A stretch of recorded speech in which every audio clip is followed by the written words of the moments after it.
hours with Hangouts. I'm getting serious about building my own Twitch channel.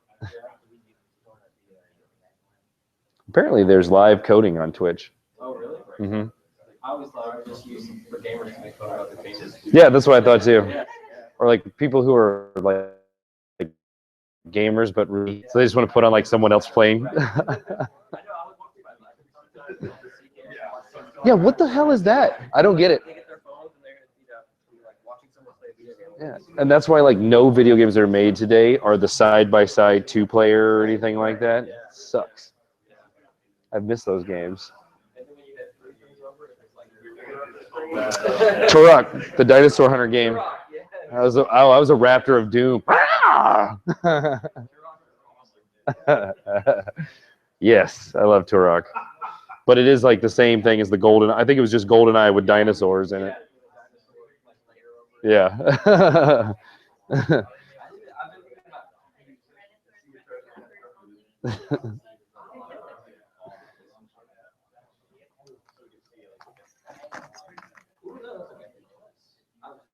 It was on the N64.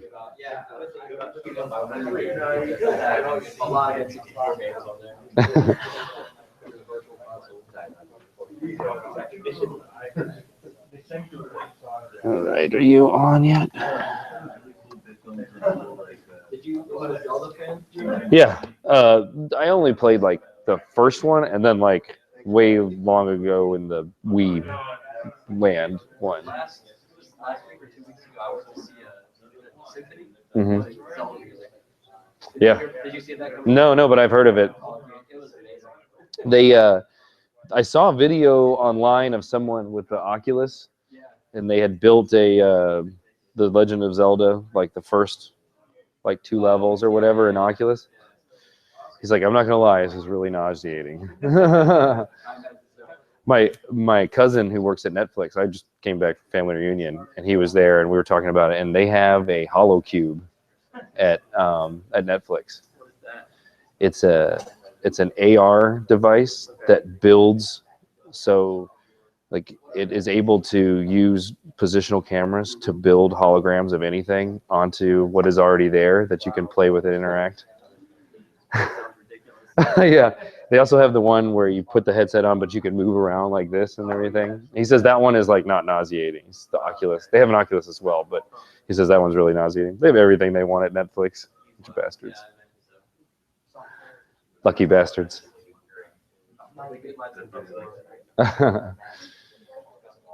He told me that they have this formula where they can just plug any show into this algorithm, and it will tell them, based on viewership, did they pay too much for it? Did they pay less than it was worth, or anything? And so they can calculate how much value each show or each movie that they carry has. Yeah. And in fact, he told me that the way they came up with, what's the show they have with Kevin Spacey in the White House? House of Cards. So the way they came up with it was when they first had all their data, they said, what are the things that are the most popular among reviewers? And they said, shows about politics or movies about politics and Kevin Spacey. So they said, let's get Kevin Spacey and a show about politics and bring it together. And that's literally how they came up with the idea for that show, or the beginning of it, you know. Yeah. He told me they actually have an 8-story building in Hollywood now where they actually have their own production stuff. Yeah, instead of like hiring outside production companies or buying media content that's already been created, they are actually producing and the whole shebang for their own content. Okay.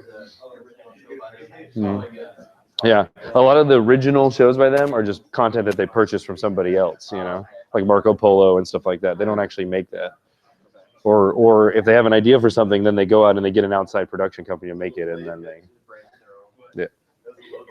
But now they're starting to do it. Cool. It's a big step. Yeah. It makes them like an HBO. They said they wanted to become an HBO faster than an HBO could become a Netflix. They said that there was this, apparently. So this will show you how powerful what you're learning is. Apparently, there's a memo in HBO, like an open memo, like something that's published online and everything, and they're saying programmers are holding us hostage. or their lack of ability to get quality programmers. It's holding them hostage.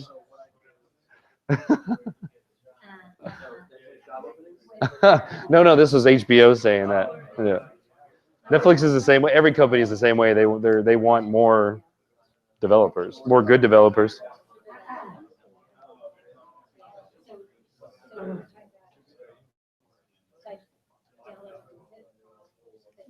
Is that working now? So did you extract it somewhere onto your hard drive? Okay, so go to that folder where you extract it and find the exe in that folder. And so workbench.exe, right? Sort them by type. That's what I have too. Yeah. Okay, and then go to where all the exes are. So eventually you'll find just a whole list of exes in that. Yeah, I saw the. Oh, right here. Yeah, so when you do that, it says you need. See, extract all. You're looking at the zip right now. That's why it's asking you to. Oh, this is the zip that you're looking at. See how you're looking at the zip? What you need to do is extract all that to see how you're inside the zip. So copy. Oh, you did already do that? Oh, there it is. Go into that one. Now go into that one. And then run that. Go ahead and do it by type again. Yeah, and then run the, yep, right there, my Workbench exe. See if that one does a little bit better than the last time you tried to install it.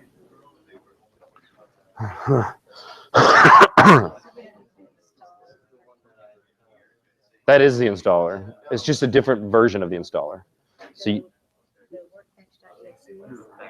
is it installing something? Did it look like it was installing something? Okay, look if there's a setup. Was there a setup anywhere on there? Oh, there it goes. See, it's installing. Oh, there it is. It's running. So you just basically like plop the application in a folder and you just run it by hitting that executable. So you could even right-click the executable and say copy to desktop or shortcut.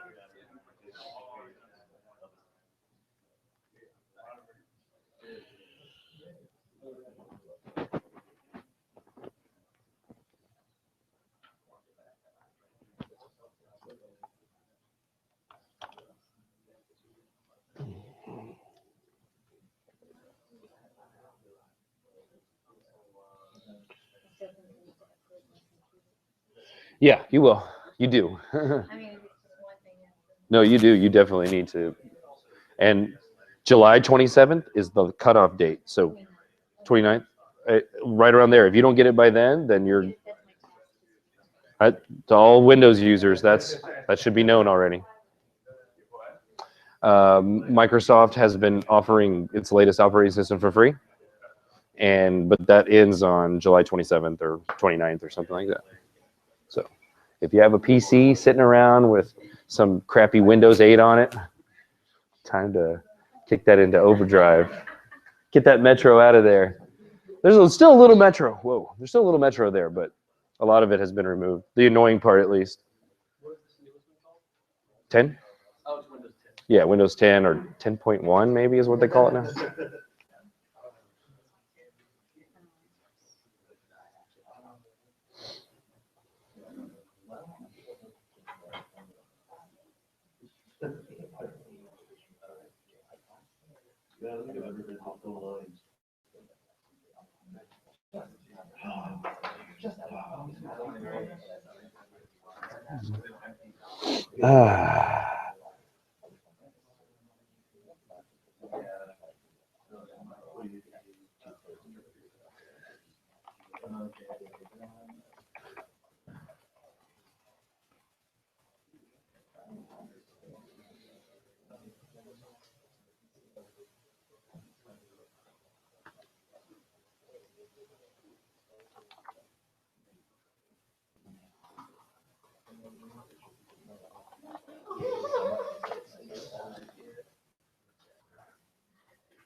I'm going to use that Oracle account someday for something.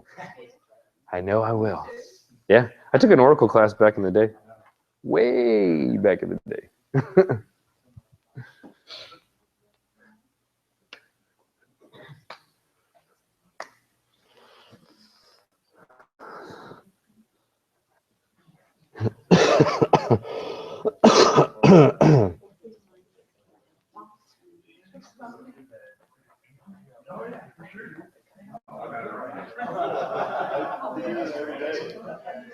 So has everybody downloaded and installed Workbench? Yes? You just kind of stared at me. Huh? Just kind of stared at me. So Oh, I was staring at you? yeah, just like. Did I do that? Oh, No, I'm sorry. Workbench. Workbench. Workbench. Do you know MySQL? All right, then I'm gonna have you. I'm gonna have you teach this class. I'm gonna go eat a sandwich.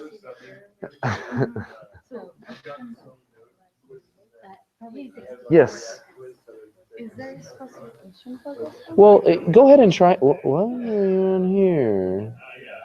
MySQL installer? What is this? What is this stuff? I mean, You don't want to install all that other stuff, do you? I mean, no. This is just the program that is available for you to use to install all the different. yeah, I wouldn't. All this stuff is junk that you probably don't need on your computer, like Okay. MySQL utility, Visual Studio, and all. I mean, it's not under the guise of Workbench. Did you get it from that URL that I sent out?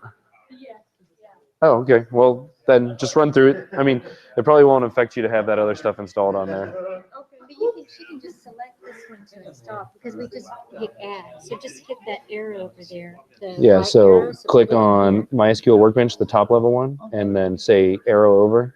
Well, she just wants the 64-bit one, right? Oh, is that not the 64? Yeah. Well, there's two. There's the 64 and the x86. So she just wants the x64, I think. Oh. Oh, why do they have a, that's weird. Okay, yeah, so select the 64, you said? And push it over, and then next. That's weird. My installer didn't look anything like that, so. But what operating system are you on? Windows 8? 10. Oh, well, I have 10 also, but I didn't get that.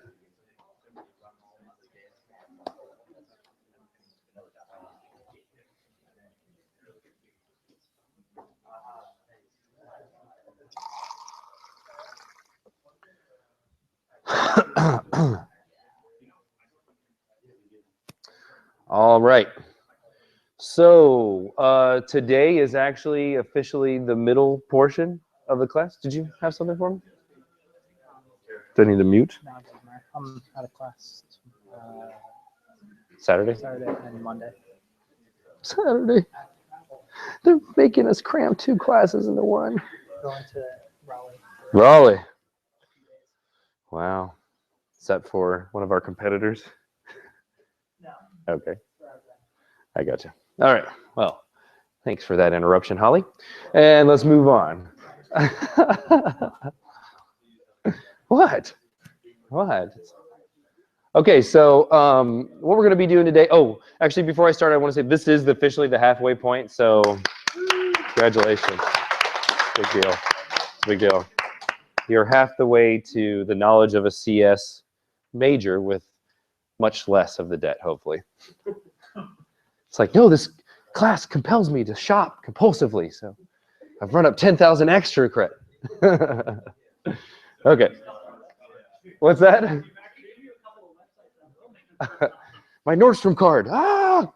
When I worked at Nordstrom, everybody there had really nice shoes.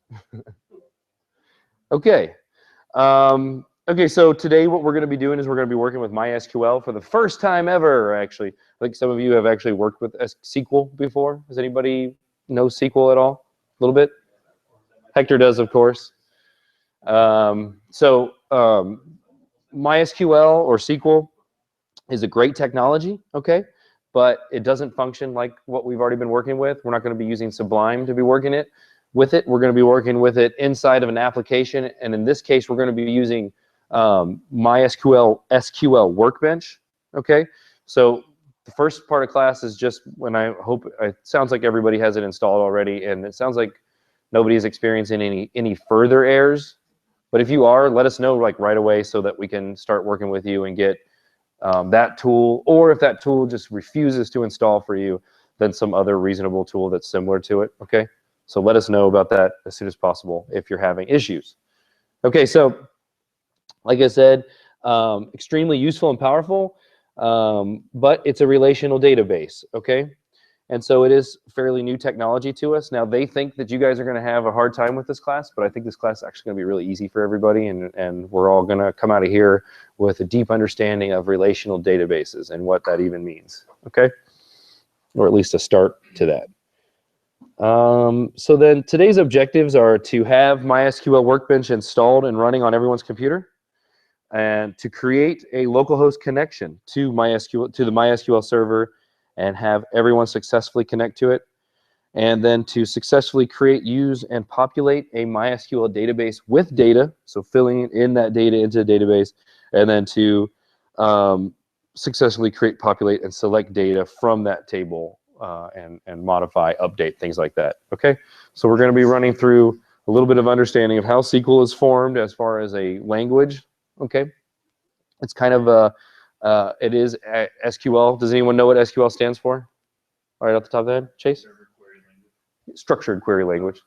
Yeah, very, very close. So it's really just a query language. It's a way to go out and fetch or go out and set. So those two operations should be very familiar to us, because as we talked about in JavaScript, we're usually getting and setting things with JavaScript as well, okay?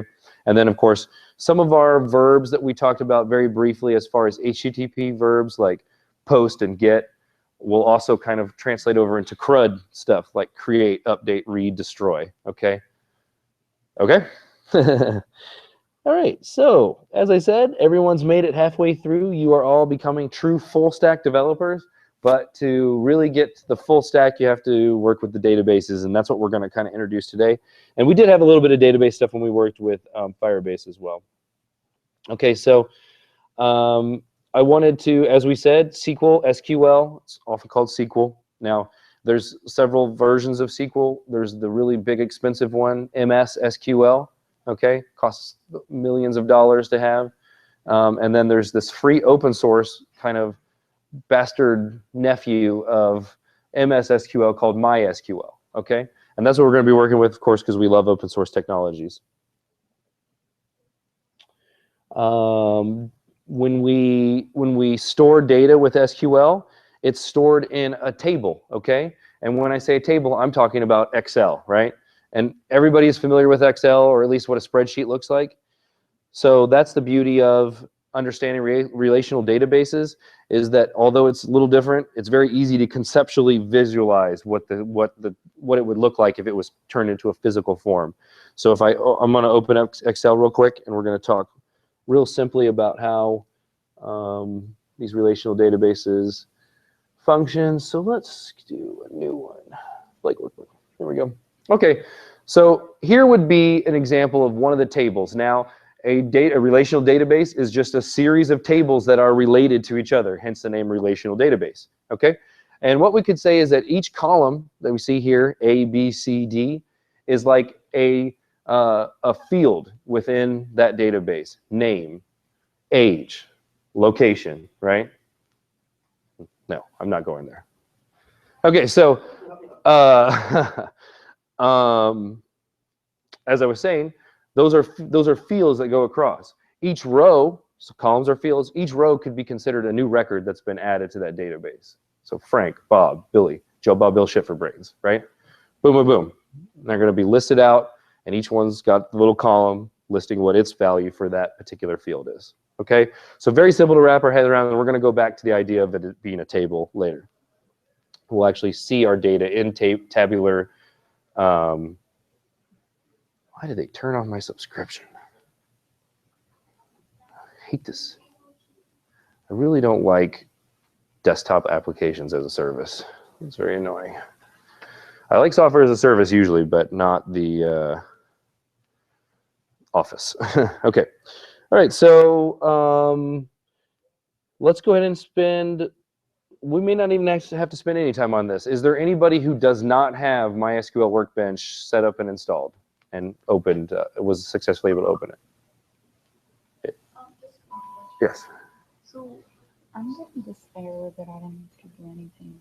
Should I just So I was trying to automatically resolve the requirement. There's nothing you need to do. Say execute. Is that? Yeah. I actually selected and it's not letting me select now. And it's Let's see what it does. not doing that. It's not doing anything. It's just hanging there. Just going. Let's see if it pops up one of these. Boom. I agree. Install the redistribute. Okay. Is anybody else running into any issues? I'm gonna come back and check.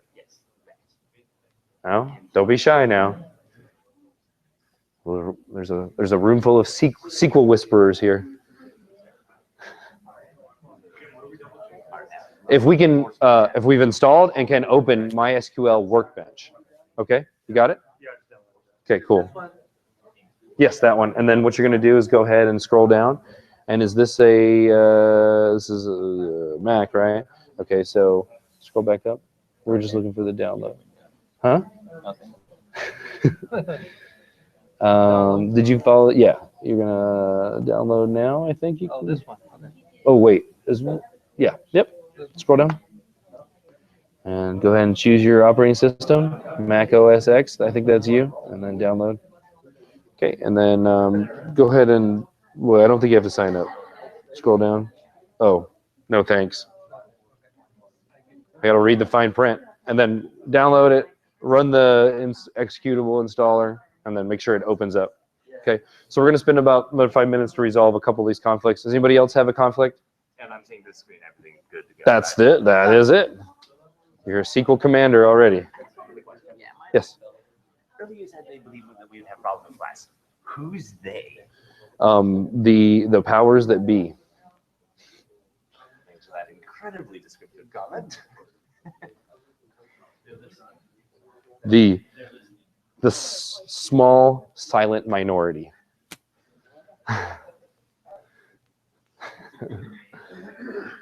My handlers. They say a little keyword, snap someone's neck. Silence, violence, more silence. Speed, aggression, surprise. Right? No? It's just for water balloon fighting. We have these water balloon fights, and my brother's like airborne ranger, so they get a little intense. L-shaped ambushes are what you want to draw your foe into.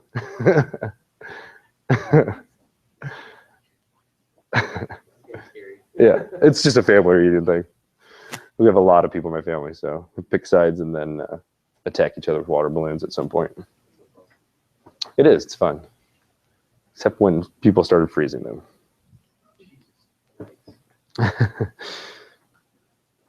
Someone always takes it too far. At the dude ranch. Buck, get on up here. Sang some songs. The whole time I'm there, every time I see him driving on a golf cart, hey Buck!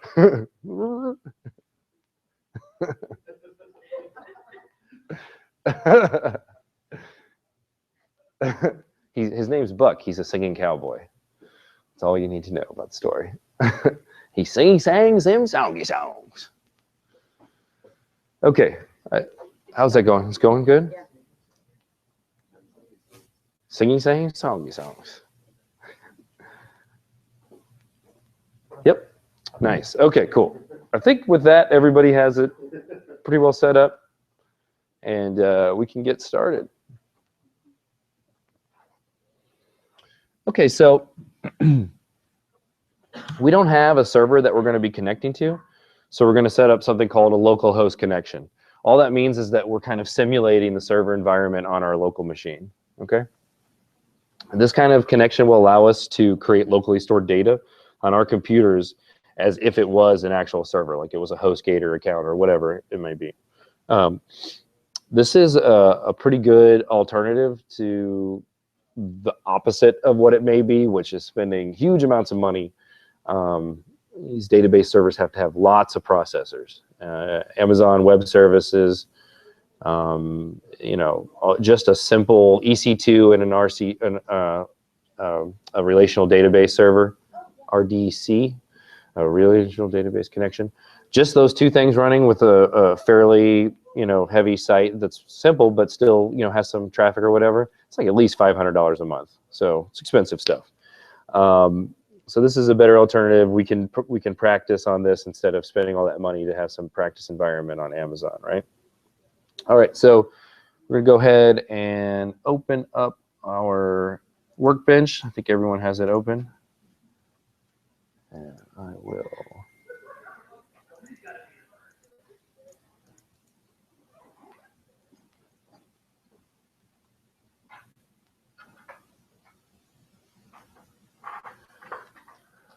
Thank you. So a way to drop this, delete this guy.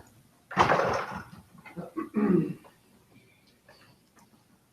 me see if I can manage connections here. Okay, so what we're going to do is we're going to open up our Dash or Workbench. Let me get that open. What's going on here? Hello.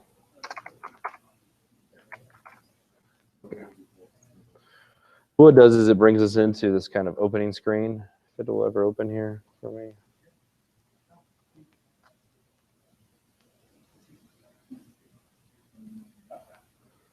Hello. Thank you. Okay, so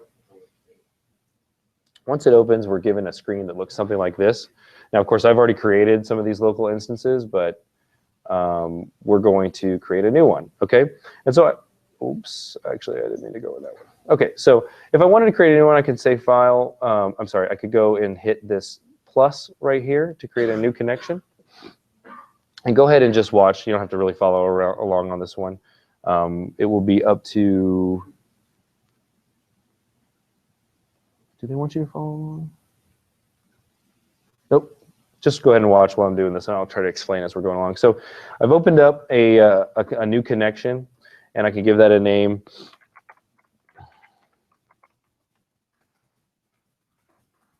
Right?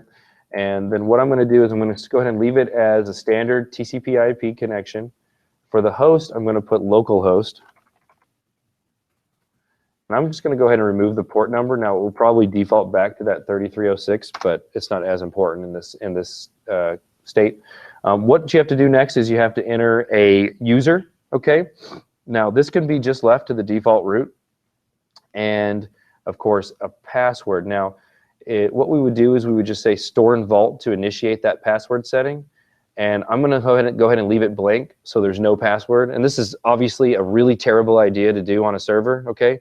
Don't leave a root MySQL user with a blank password, right? That should be pretty, but we're just doing it on our own local instance, so it's not as important. Security is not really a concern. I'm going to go ahead and leave the schema field empty, all right? And then what I can do is I can actually say test connection. And it will say a successful MySQL connection was made with the parameters defined for this connection. So I can say OK, and then I can actually go ahead and click the OK, and it will add that new connection. Okay? So that's pretty simple, right? So now I've created a connection. Now, you would follow those same paths if you were trying to create some sort of connection to a remote database on a server. Of course, you wouldn't enter localhost. You would enter whatever the server IP is, right? And then you would enter whatever port you're supposed to connect. You know, they'll give you all that information. We're just doing it locally, so we just left a lot of that really default and blank localhost and things like that. Following along with you are all failed to connect. Okay, well, this step we're going to replicate, and we're going to be working our way and trying to help you guys troubleshoot any problems. And then all I would have to do to actually open that is to double click on the one that I created, and it will actually open it up in the view. Okay. So with that in mind, and that really quick rushed introduction that I gave you, what we're going to do is we're going to have everyone walk through creating a localhost connection. Let's see. Yes, we have instructions. So we're going to go ahead and Slack out those instructions for everybody. Okay, so this is going to be one of those parts, like you guys were mentioning. This is going to be one of those moments where now we may have more people that are having issues or errors or whatever, but we need to work through these things. So if this portion does trigger an error for you, then go ahead and get our attention, and we're going to start working you guys through those errors. If you do get past this step fairly quickly, feel free to help your fellow students make this localhost connection as well.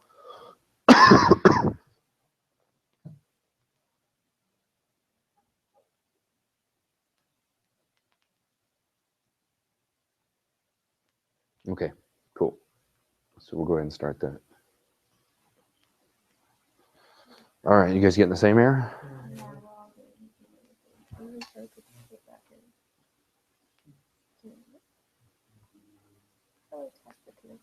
Oh, you accidentally launched. Close this little arrow right. Close this little X. Is that little? There you go. You're in the actual window now. This is what popped up before whenever I had just said. Oh, you need to change it to localhost. The host name needs to be localhost. It can't just be IP for your actual local. Yeah, but I mean, she's having an error because it's saying it's unable to connect, and I'm just troubleshooting to think maybe if she put localhost, it would be able to connect to it. Yeah, I thought that I did localhost still. Okay. And then I know it goes to 306, but I tried it without that and it didn't work well. Yeah. Try making it. Did you click the store and keychain thing? Yeah. And then we left it I blank. left it blank. Okay. And you say, okay, now go, and when you test the connection, that's what you're getting? Okay. Yeah. Let's try to go 61, go run it. Okay. You guys want to start helping?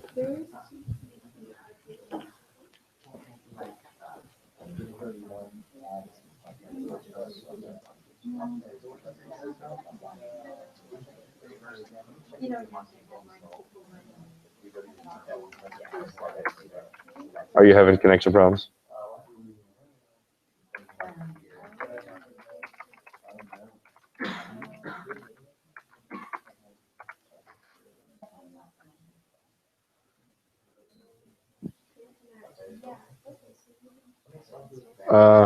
Okay, yeah. It's because they're not, the localhost isn't bound to the IP.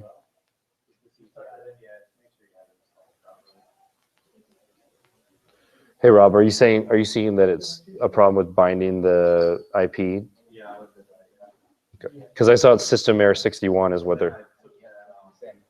You're getting system error 61 also? Okay. Yeah. Okay. We're going to figure out why this is happening.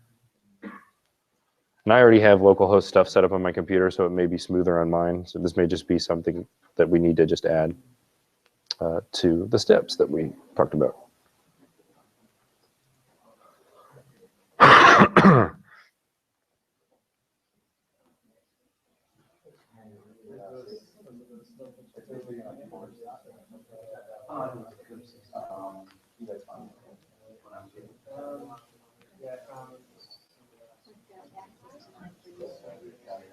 Access denied for user root.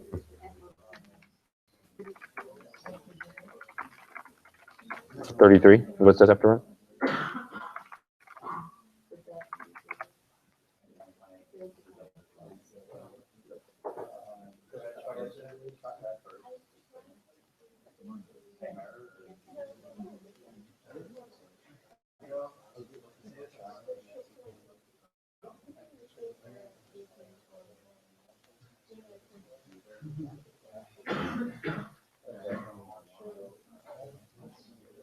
And you tried, did you double check the password? You know, there's one that was already set up with Mm-hmm.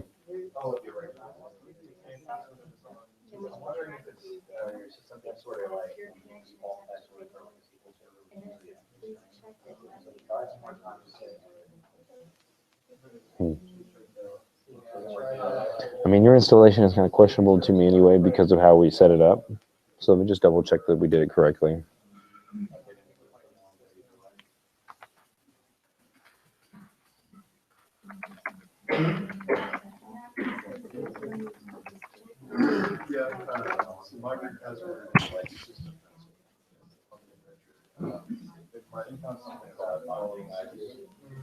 Is it possible that there's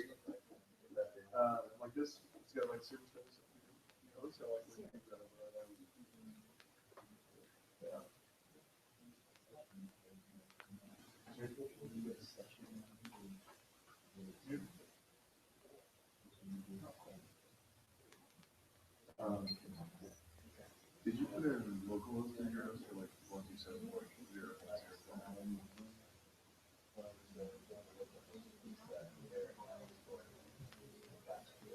Did it tell you that your password was wrong or anything?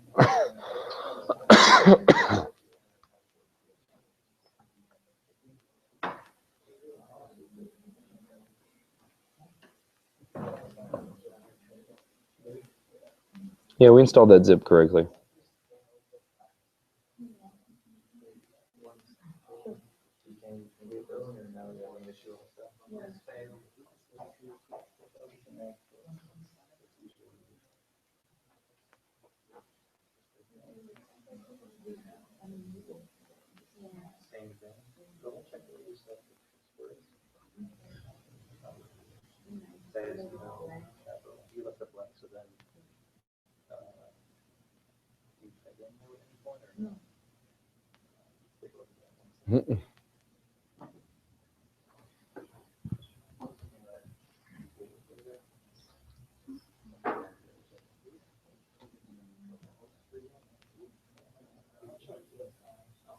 Root at localhost using password? No. Okay, let me look at that one now.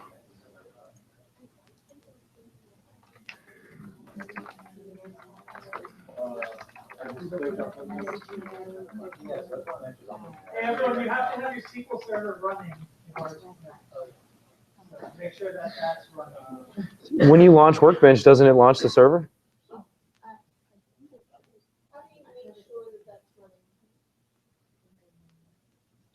Launching Workbench should start SQL, no? Do I have WAMP running? Oh, I have WAMP running on my machine right now. Maybe that's why. But they didn't mention that in the install instructions at all. Oh wait, did you guys all installed MySQL from the beginning, right? Yeah. And what was the name of that application you were talking about? SQL Pro. That doesn't run the server either? Right. Right. Those are just the ID SQL Pro just access SQL itself. Separately. Yeah. How would one Those are spool tools up? to work with SQL, but not Actually, I think we so must I'm running separate my the actual SQL. spool up. Do we have that? I had to. Or is it okay? Fair enough. I was running with running it. So, Well, I'm gonna take my server down. I'm gonna exit it and take my server down and see if I can still use it. because yeah, MySQL Pro, It's or fucking SQL Pro and SQL Workbench both work with SQL, but the server has to be running. So what is the application to install a MySQL server? Is it just WAMP? I mean, I don't want to walk them through that shit right now. To install LAMP. Or MAMP or whatever. I mean, MAP is easy to install. You just install it and you run it. I know, but a lot of people have problems with it. It errors out and causes issues on a lot of people's machines. I have seen it do that. Never had an issue with MAP. Me neither. But I've had many students who did. Okay, I'm freaking WAMP is gone now. So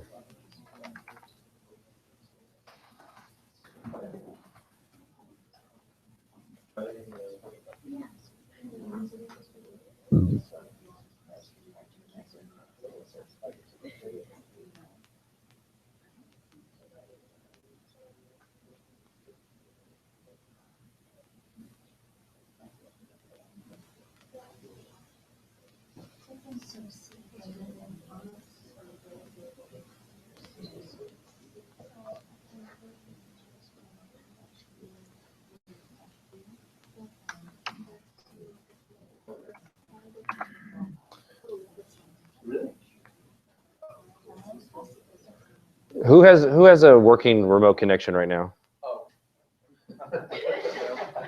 You do? Yeah, I think so, yeah. When you launch it, I have no connection. see how it says this right here? Live running at least. It's your- I've got nothing there on action output. Okay. What else do you have running on the machine right now? Do you have a localhost server running on your machine? Let's see.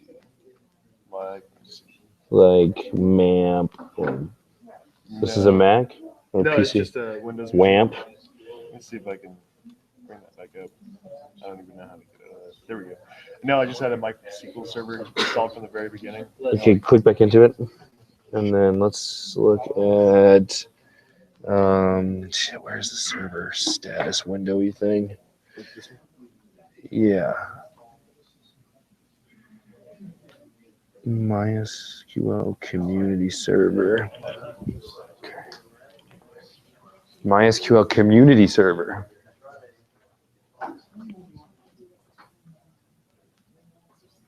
Yeah.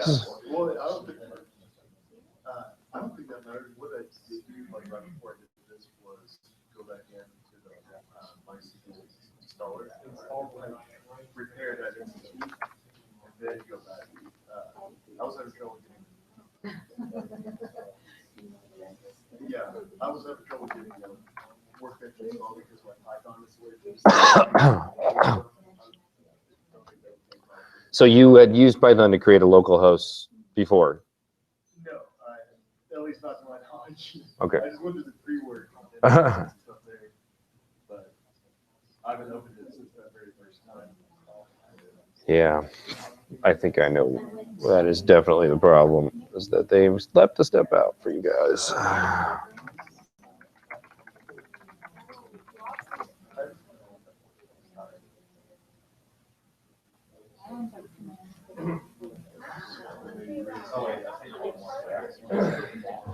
So click on that one that I clicked on. See where it says server status? Server status. What do we got here? Mm-hmm.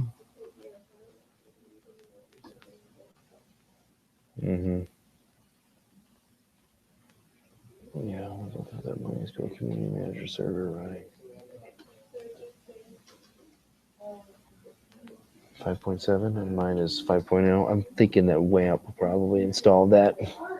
Okay, so what did you do to get it working? You installed a localhost? So I found this tutorial for Mac. Oh, is this How to just- MAMP?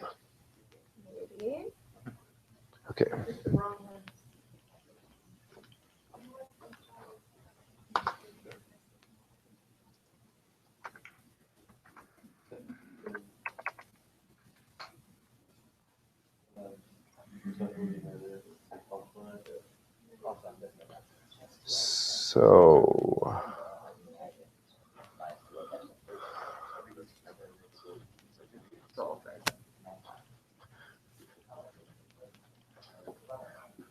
So it looks like this is what everybody who's successfully connecting is using this MySQL community server.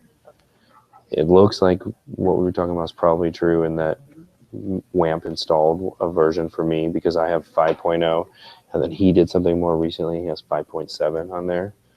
So I'm thinking everybody needs to also download this and companion with it. Let's slack that out. Okay, so we're gonna. Did you get it working? But you have I have what? WAMP or something like that installed? I don't know. I mean, Okay. it was whatever we installed for the. What does it say on your server status? Yeah, community server. Yeah. 5.7.11. Yeah. Okay. So we're going to need to download this MySQL community server as well.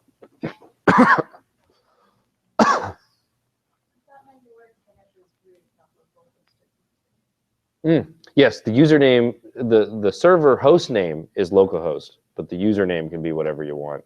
By default, it's root.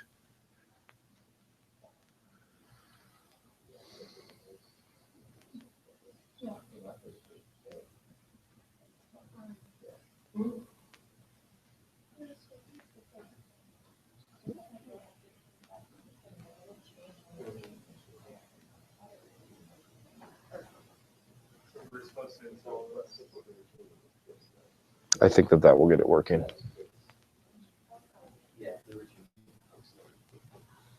I don't have a computer to test it on, so you guys are my guinea pigs. Do you think that'll fix it? Yeah, I've seen a lot of stuff about this from being download MySQL server instead.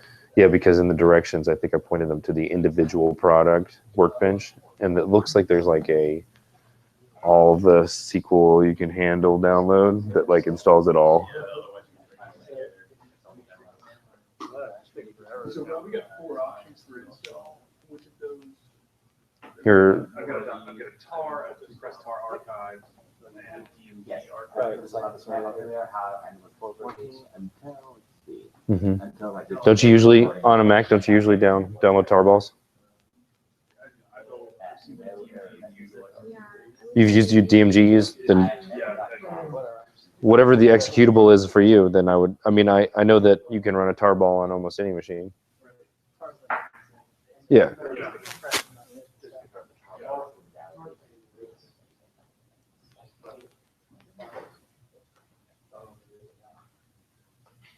So isn't the tar extractor part of the OS X?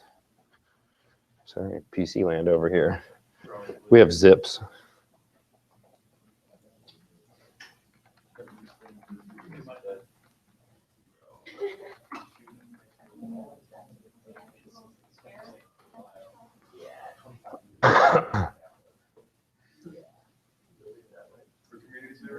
Yeah, and that was 2 hours and 3 hours. And that 1 hour. Yeah, OS X should have an automatic extractor for tar files. So you should be able to just download the tar and run it. What?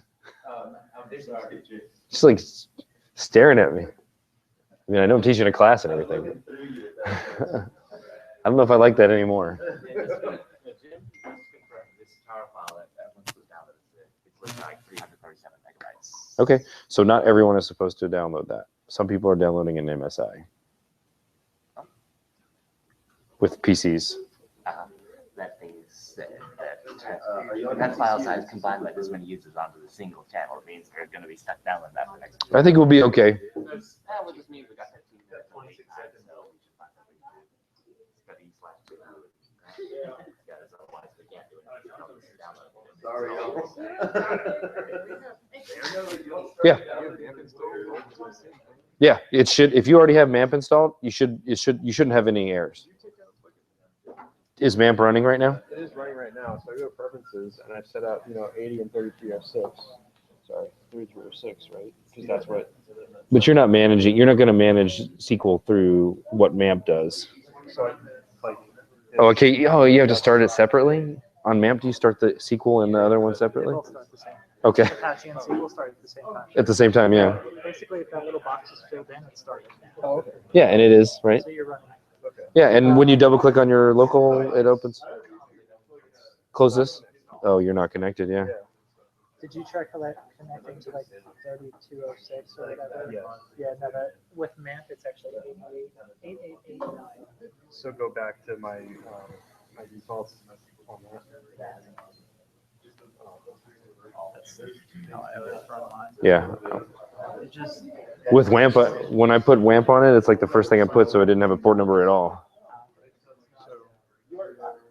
by default MAMP is 8889. Yeah, I know. I remember that, or 8888 sometimes, right? Or no? And go back, close that server status, and see what the message that it gives you in the main screen is down here. So I'm getting the same error that. What's the number though? 61? Oh, it's a 61 error. So it must not really be running then.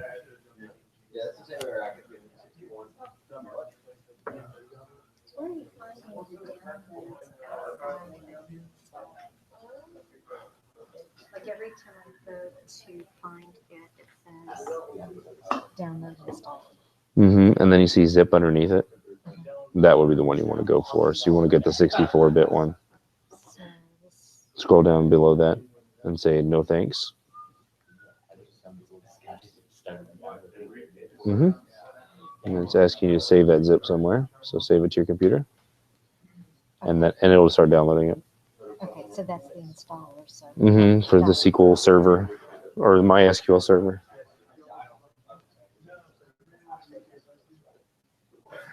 All right, everybody's downloading that file now. Yeah, or you can get server space.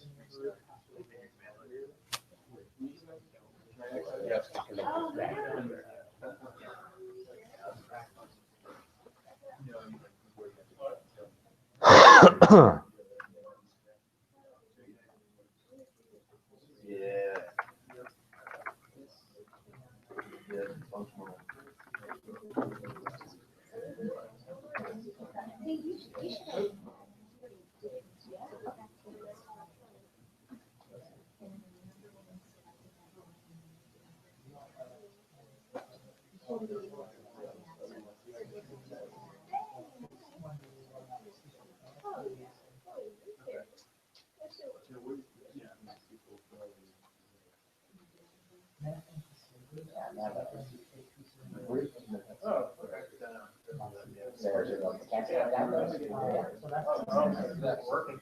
It's working?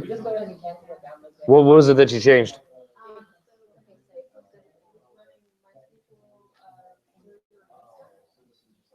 What server what? Oh, you just ran a command line?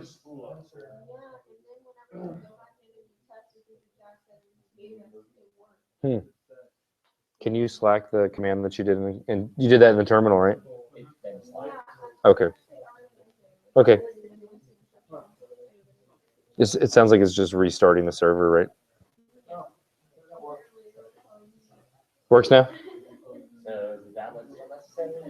Can you get it working? Oh, then you don't need to download it.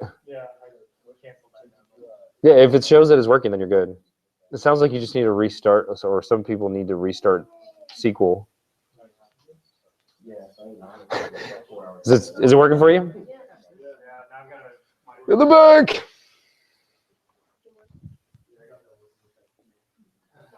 No? Naveen, Ruben?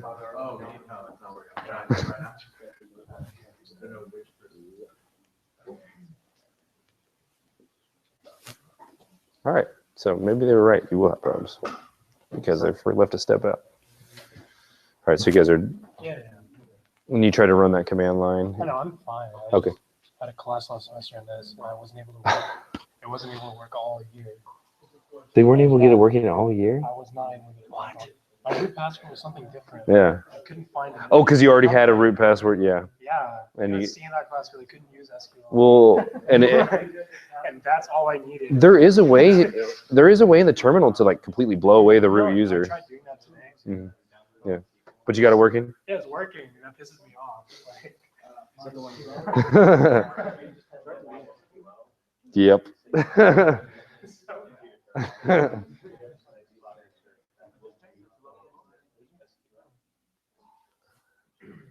Yeah, you're good. You're connected. But it's going to ask for a password even if you don't have a password. Yeah, and so you just leave it blank. Yeah. Is it giving you an error now? Yeah, and that's when that happened when I changed it from root to localhost. Mm-hmm. Yep.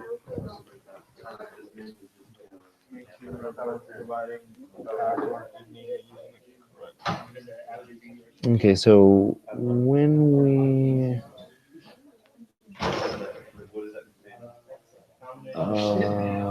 let's go back to the settings on that one. So go ahead and cancel. I think we can view the settings now. Yeah. Okay. So let's go ahead and say change this to localhost, and then change this to root, and then click storing keychain, and just say okay. No. Yeah. Okay. And then let's just hit test connection so we don't have to go through all the trouble. Successfully connected. Cool. Now hit so okay, and say close. I guess. Yep. And now double click on it. Boom. Success. Success. Success. Any success over here? You feel successful? Successful. You got it working? Yes, man. Wow, and you already installed WordPress too. Awesome. Yeah, so you already had WAMP or MAMP installed. I don't know if it's hung up or just taking forever.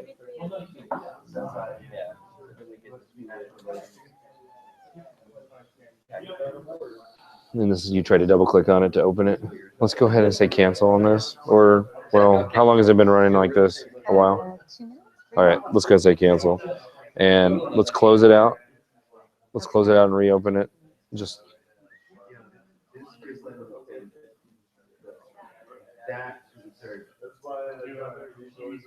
okay, and now let's click on an information on it. Oh, okay. Say, well, no, you can try to connect. Yeah, add a connection.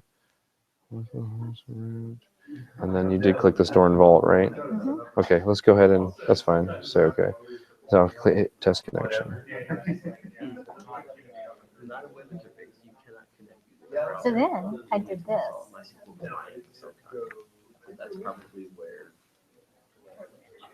And then I did this, which was weird. Well, yeah, because So it's then yeah. I did this.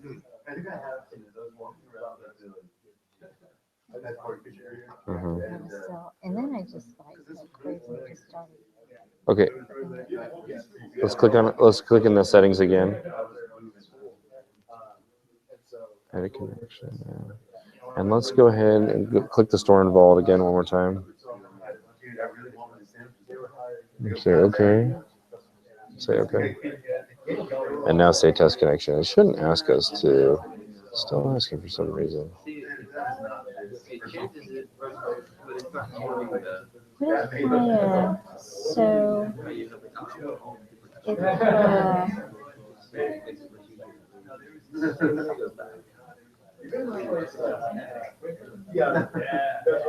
it, Are you running the MySQL right now? It's not giving you the MySQL not and it found did error start. though. Yeah. I could do restart. Yeah, you might want to try to restart it, or when you installed that.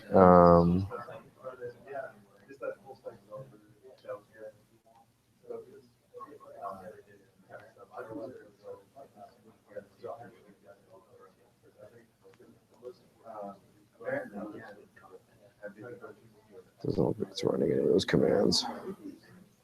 Oh, really? Mm-hmm. So it's having issues with the root. Did you install the community server? No. You didn't? Okay, let's install a community server. So, did you have that URL? Has anybody finished downloading the community server download, by the way? You have? Is it for Mac?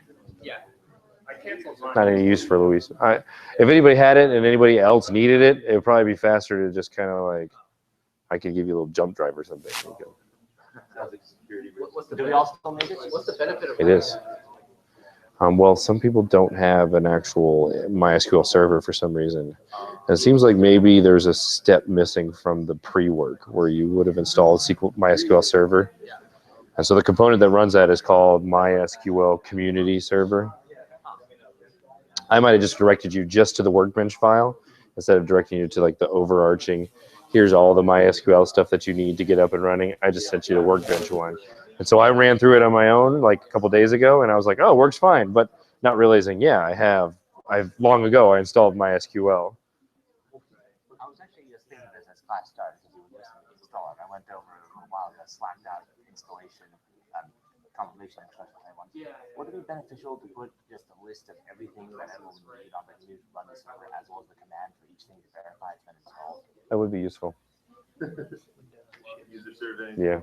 Is it just Windows now? Who still is having issues with MySQL? 1, 2? Really, just 2? Luis, you got it running? David, you got it running though? No, I'm But you didn't raise your hand. Oh, okay. But since I changed computer, Jim, I'm just going back to the process. Okay. Yeah. What's happening when you're trying to launch it? I don't have the homebrew. I need to install it. Oh. Yeah. Okay. I'll do it fast. Okay. Can you have multiple instances of WordPress on your? Yeah. Mm-hmm. Each one has its own database. So you would create a directory, a new directory, and you would take and dump all the starter WordPress files in there, and then you'd go into your PHPMyAdmin or Workbench or whatever and create your user, create your database, and then point it in the config file. Because I tried making two, and they both pointed to the Same config? Oh, yeah. Then that could cause problems. Yep.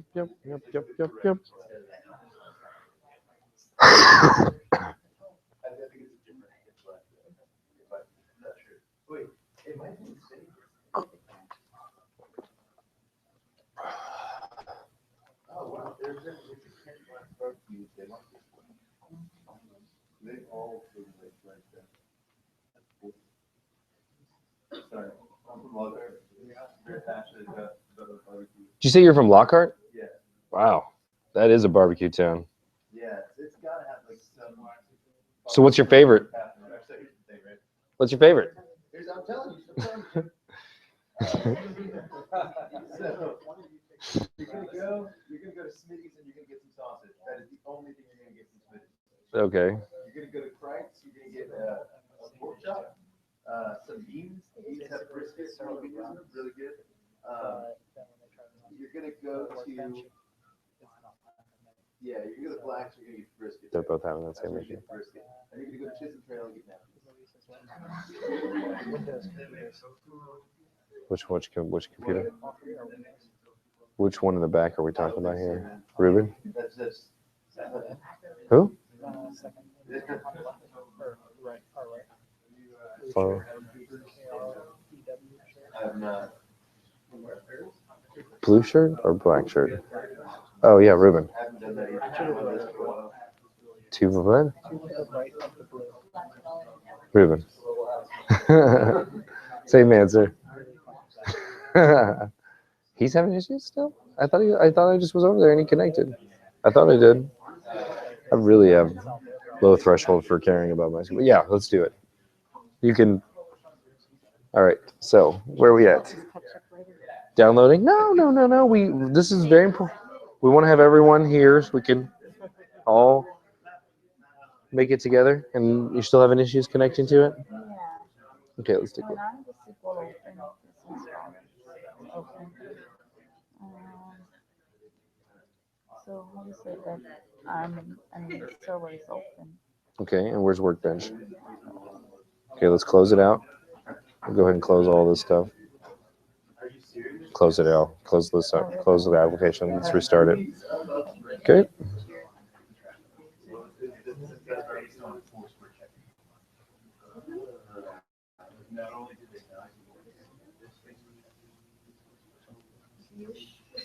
Cutting edge bro.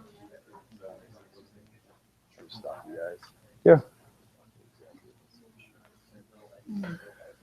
So, are you? What is the error that you're getting when you try to run Workbench? So I don't get an error. The Workbench opens up. It's that it doesn't connect. That's what I'm saying when you try to make your connection. Yeah, it just goes and tells me it cannot connect to the database server. Because root cannot connect, right? Okay.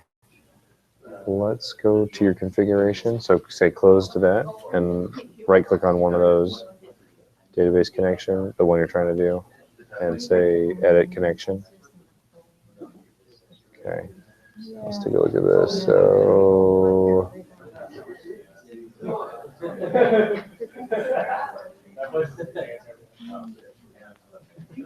I know you already did this, right?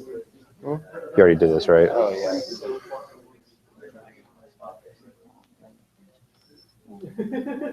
Talking about Big Moose? Oh, no, the pizza? Yeah. No, I'm talking about Christmas ribs. Oh, okay. Yeah.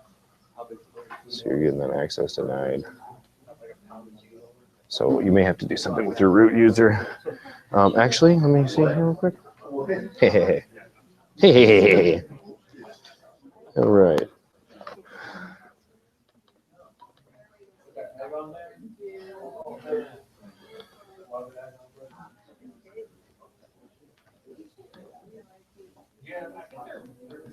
But they mentioned the other place in Dallas.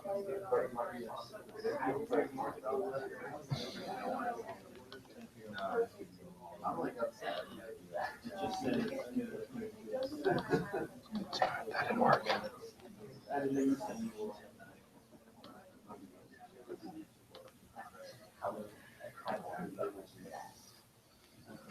What was it? Say it again. What's the thing it says?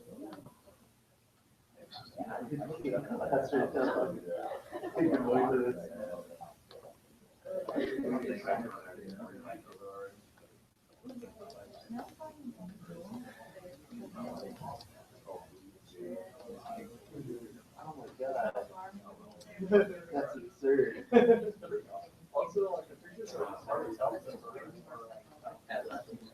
And the cheese like still goes. Oh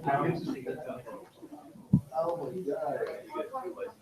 I still refuse to eat that the night before. Just not. There's no other way. I know, I refuse. I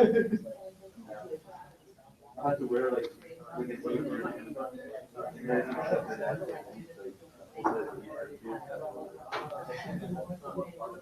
Oh,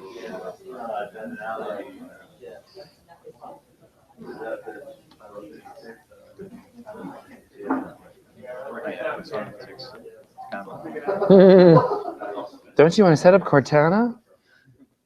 Don't you like Cortana? Tell me you love me. Does it have a voice like that? No, I haven't. Hi. Apparently, it's supposed to sound just like Cortana from the video game. Oh, I get it. I get it now. I see. Stupid. All right. What is the name of the service? It's probably just called MySQL then, I guess. Let's see if it's Yeah, I right. checked that too, and it says it's running fine. Yeah, I'm just going to restart it. Yeah. Here it is.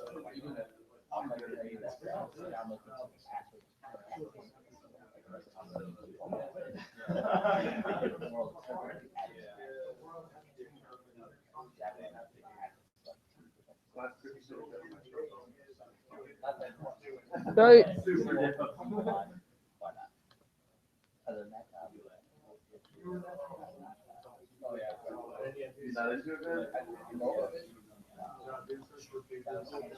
Oh yeah, I've seen things with pizza, but I've gotten like more pizza. They're not like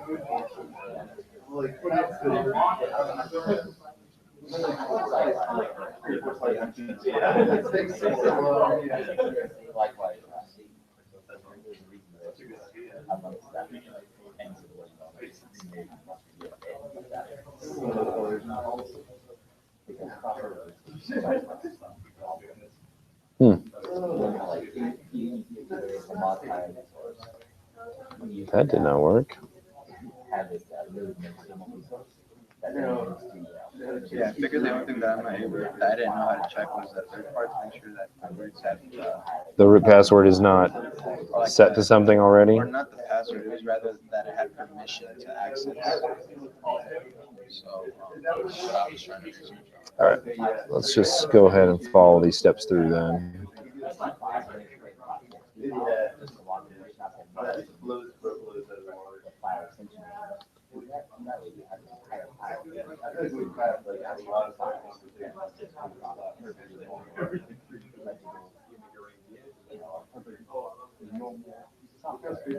God, that sounds so hacky.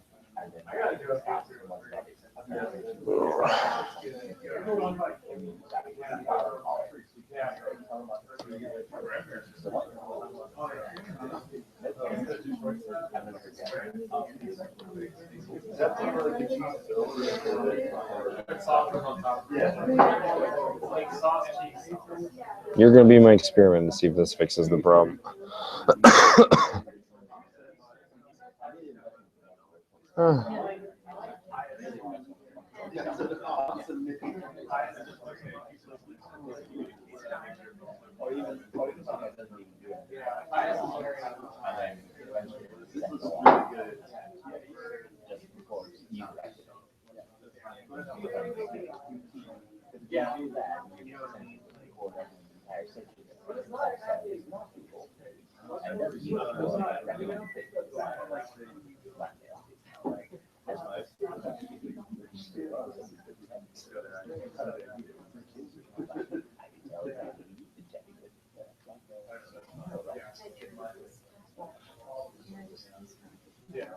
Keep going lower. Taking forever. Are these like quick touch buttons? Are they? Okay, because I was about to say that would be super annoying. You'd be like airplane mode as soon as you glaze over it. No. 16 minutes. What the? It went up.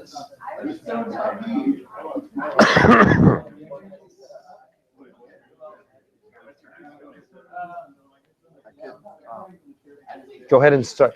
You guys are still having issues? I'm just restarting my computer. Okay. Oh, you guys are restarting right now? Okay, tell me when you're restarted back to your desktop. I'm running an experimental thing to see if it'll fix it right now.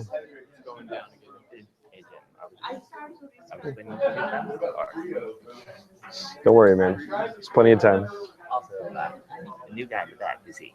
Very back in class? He's a potential TA. Oh. Yep. He's just in here to observe and try to help you guys if he can.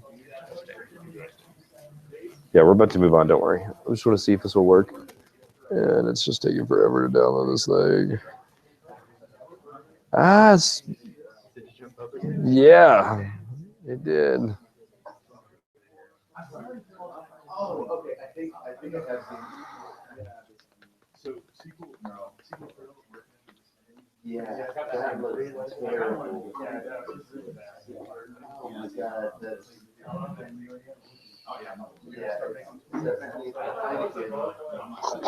I wonder. I may have this actual download on my.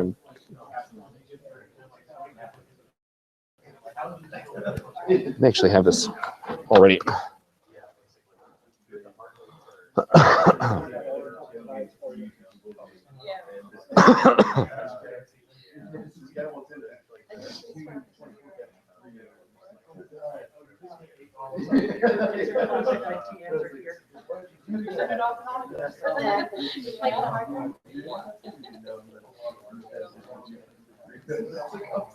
5.6.17. It's not the newest, but this is taking forever. I'm trying to see if I can put WAMP on here and fix the issues with WAMP. And then that'll be the Zen for the these three. I think we should have WAMP and MAMP. That's part of the class. I 100% agree. Especially since we're teaching PHP. Well, we had this whole front end section where we were doing all this ranky dank stuff to try to launch this stuff. It's like, why not just build a local host? Yeah, I'm having cores issues. Please. Please believe me.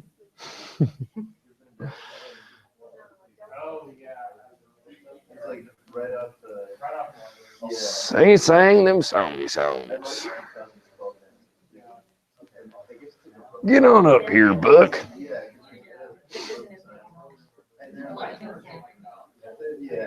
On 4th of July? It was all right. I was spending with all my family, so it was fun there.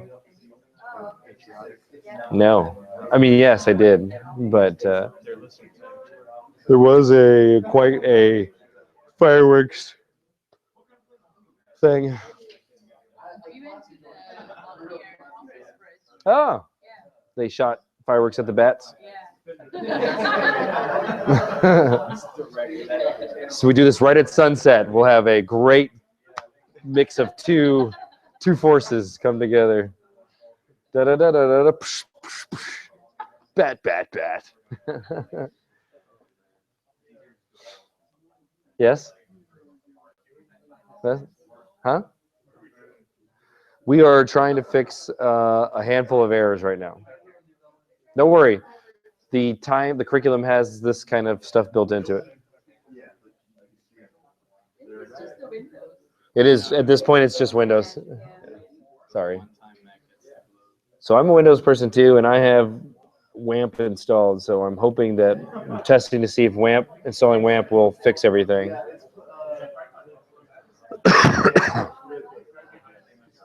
It's just taking forever to download this.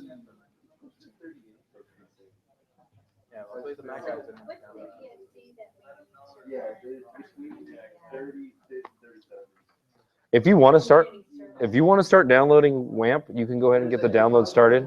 Just search WAMP, W-A-M-P server, WAMP server, and download the WAMP server for yourself. So I'm wondering, it says MySQL 5.6.17, right? So if I go back to my bench, 5.6.17. So that's why I'm able to run it. What the fuck? Oh no, just.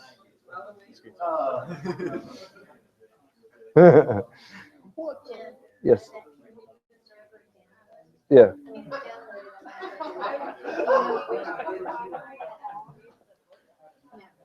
Just wait a second. Let me test this over here, and that'll give me an idea for helping you guys out.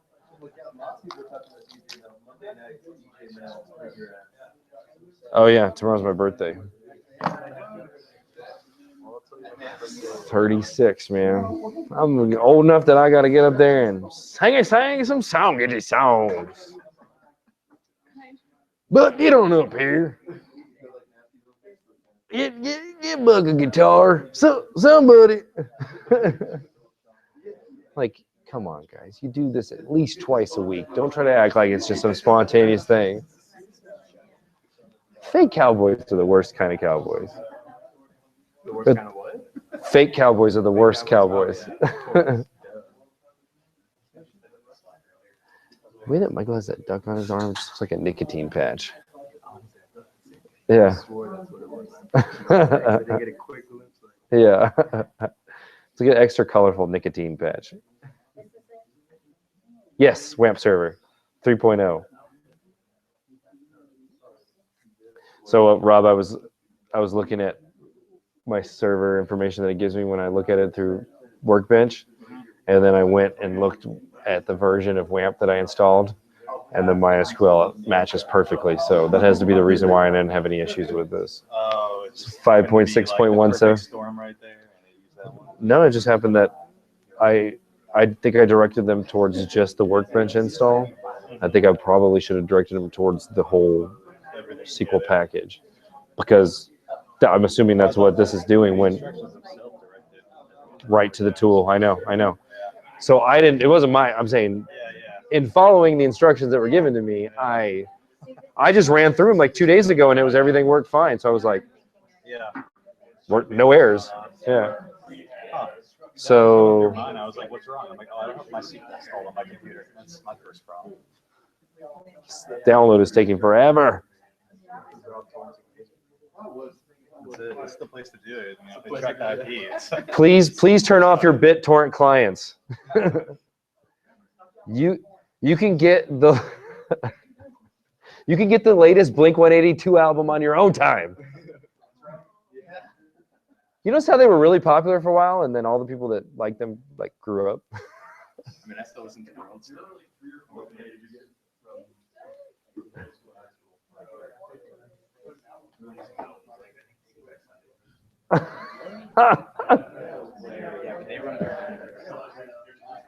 Who? 182 Blink?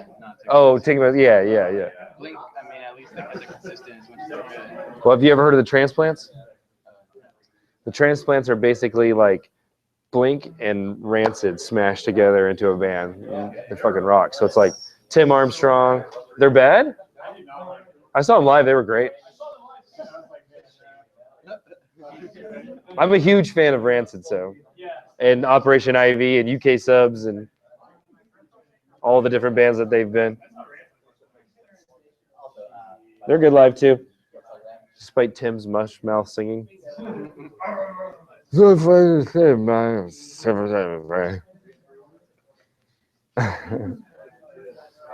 on, man. Don't tease me with this 1 minute. Oh my God.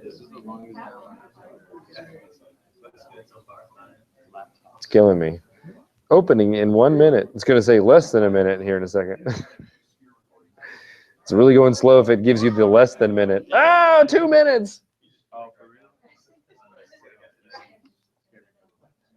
No, it went up to 2 minutes for a second there again.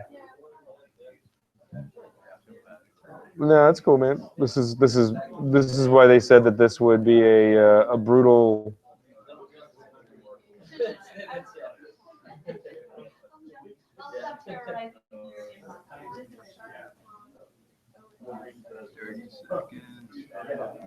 Well, yeah, that makes a lot of sense. Wow. Yeah, that one's. I think I might just slack them this.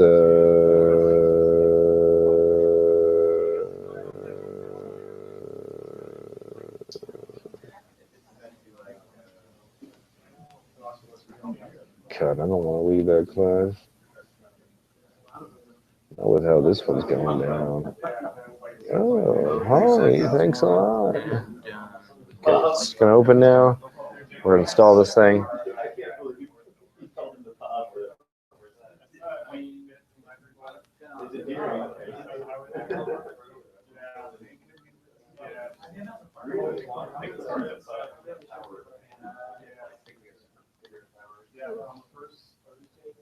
Hopefully this will install like way faster than it downloaded.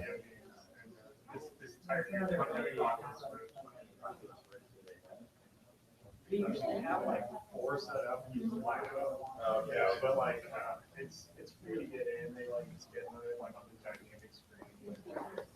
So it actually comes out and play. Yeah, like usually one of them is projector. And you can see what Fuck, man.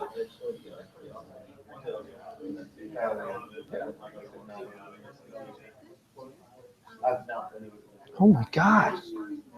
So slow.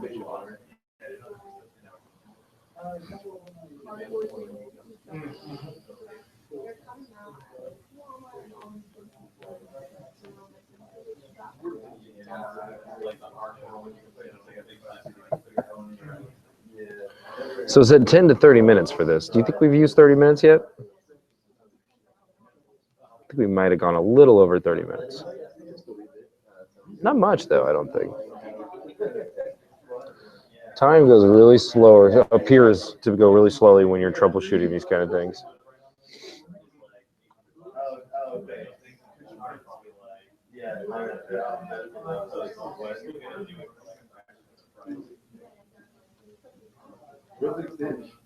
yeah, it's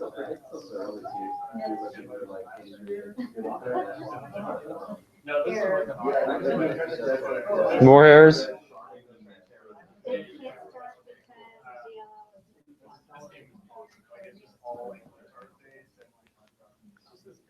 You missing DLL file? Wow. sounds like some Windows issues in there somewhere. What DLL file was it? Does it tell your name on it? You're beyond that? Okay. That was when you tried to install WAMP? All right, we'll see if they get the same thing here. how are you doing whatever it is you're doing?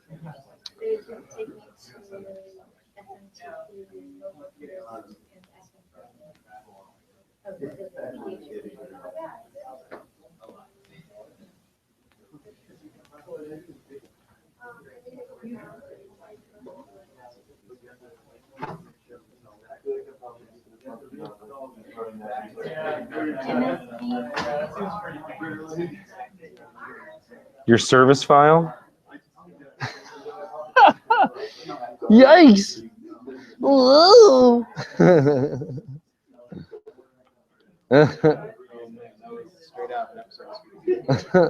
Like, wow!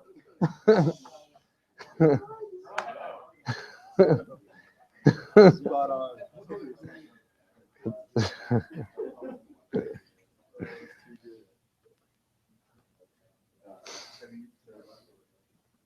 All right, it did say it's launching itself. It did, right? Is this Windows 10? Good. Okay, maybe it said it wasn't going to launch.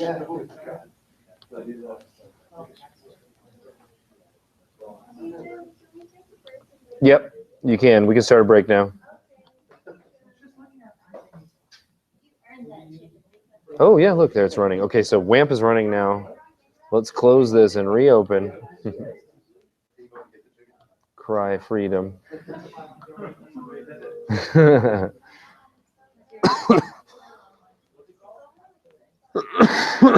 Oh.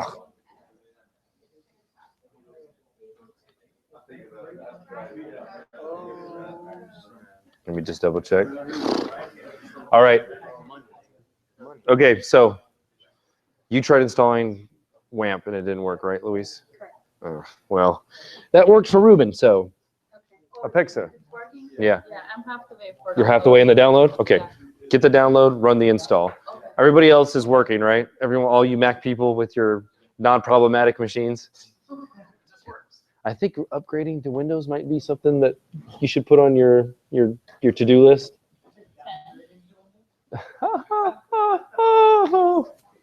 I don't care, man. Is it Mac? Is it PC? Doesn't care. It's not Linux, so it's not as cool as that, right? Yeah, but Mac is about as close as you can go. I was like just installing Ubuntu.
Okie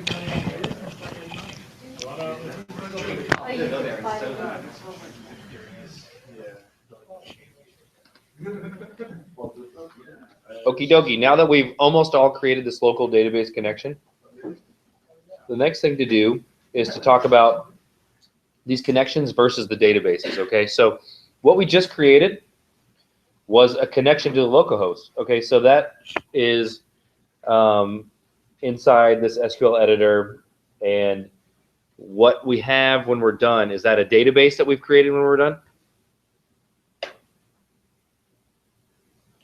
No. Virtual server. Yeah, we've more or less made a connection to a SQL server. And if we go over here, we can actually see that if we look in the side of our view, we can see if there's any databases, they would show up over here under schemas. Okay. But just in what we did already, didn't actually create a database. It just created a connection to a MySQL server, okay? A local host instance of MySQL. So,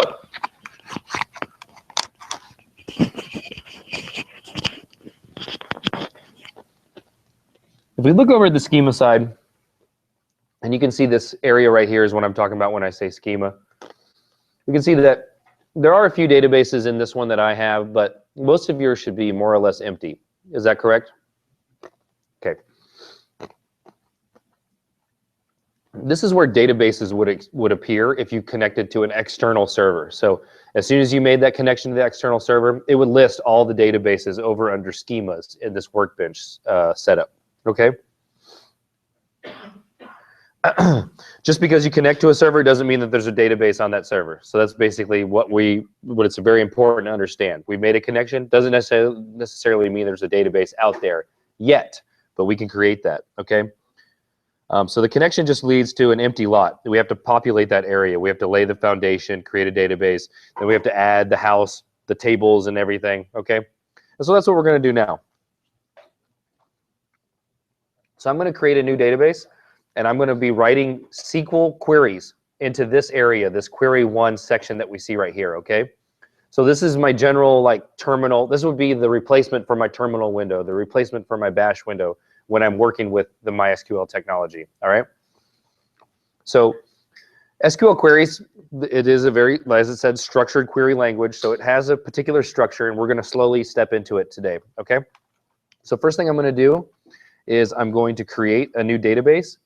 And I'm going to do that by typing a SQL statement, create space database. Okay? And notice how I'm capitalizing certain words when I do this.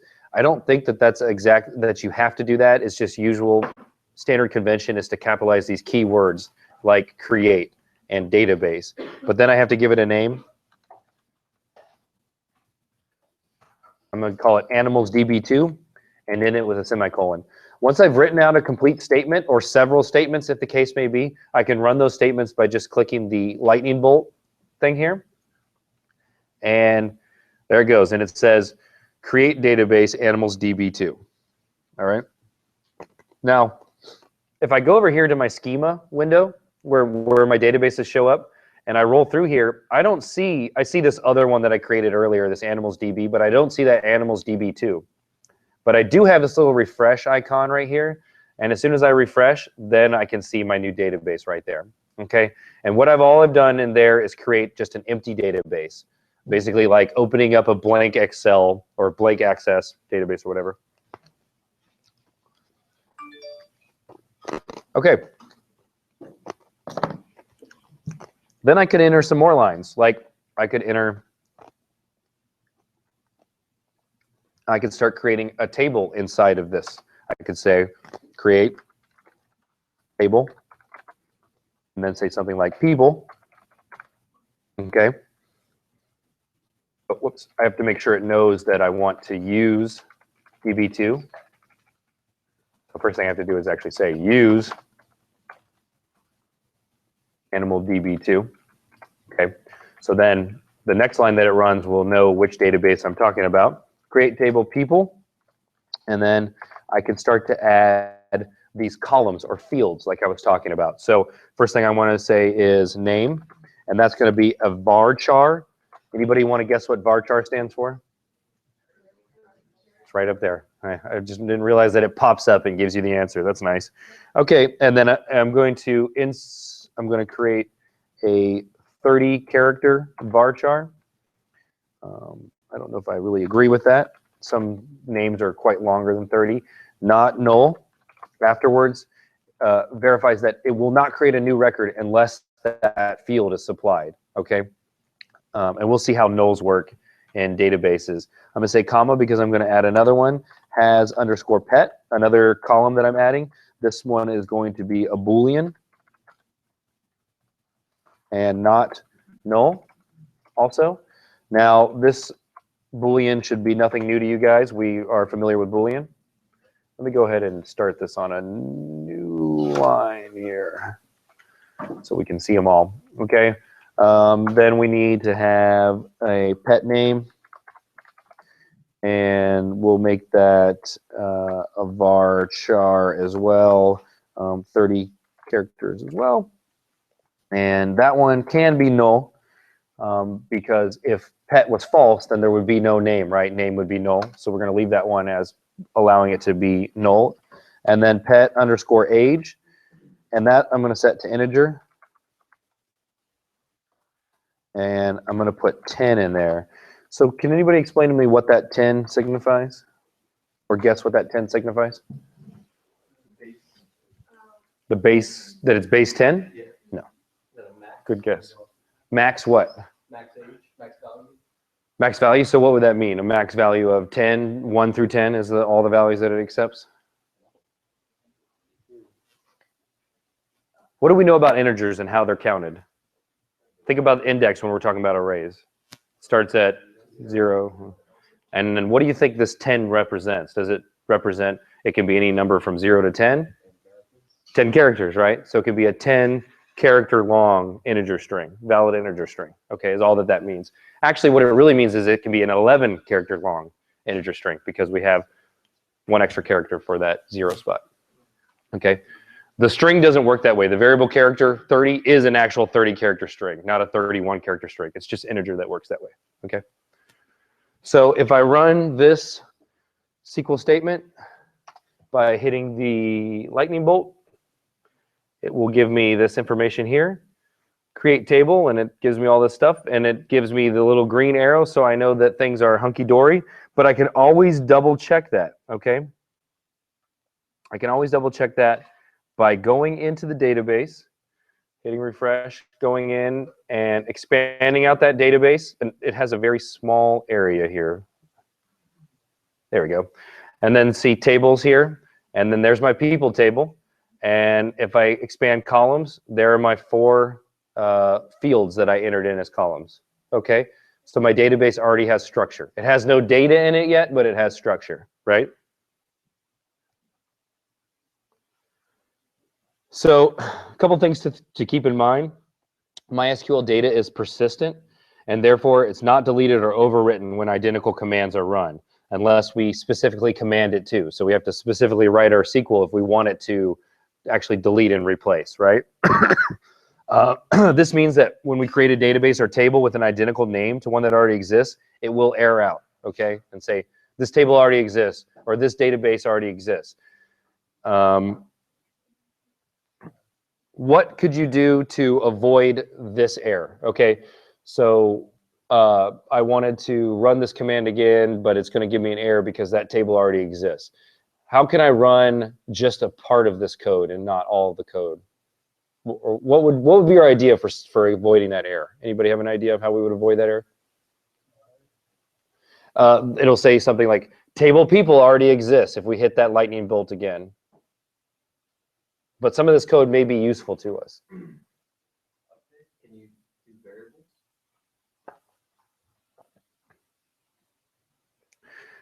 What you can do actually in this window is you can highlight individual lines of the code that exists in this. Okay, so I don't want to just delete stuff out and run it again because then I might need to add that stuff back in, and it's good to have it all here spilled out, and I want to be able to pick and choose what I want to run. You can actually just highlight portions of the SQL that you have in this window and hit the run button. As long as it's highlighted, it will only run the highlighted lines. Okay, So if I ran this again, it won't give me the error. It just says use. But if I didn't have anything highlighted and I ran it again, it will actually say error, table people already exists. Okay? So just a really quick tip to working with this stuff, because it's not fun to have to rewrite a whole bunch of SQL, and you just want to run a little bit, you can just run it by highlighting a line. Okay? Just some things to keep in mind.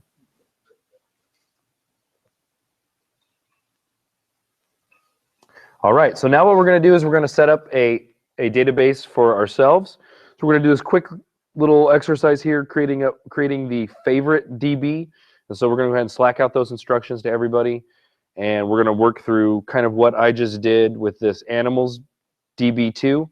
We're going to create a brand new database and table and give it some fields. Or in the instructions, they're going to call them columns. Question? Question? You got it to work? Oh, hell yeah. I went to the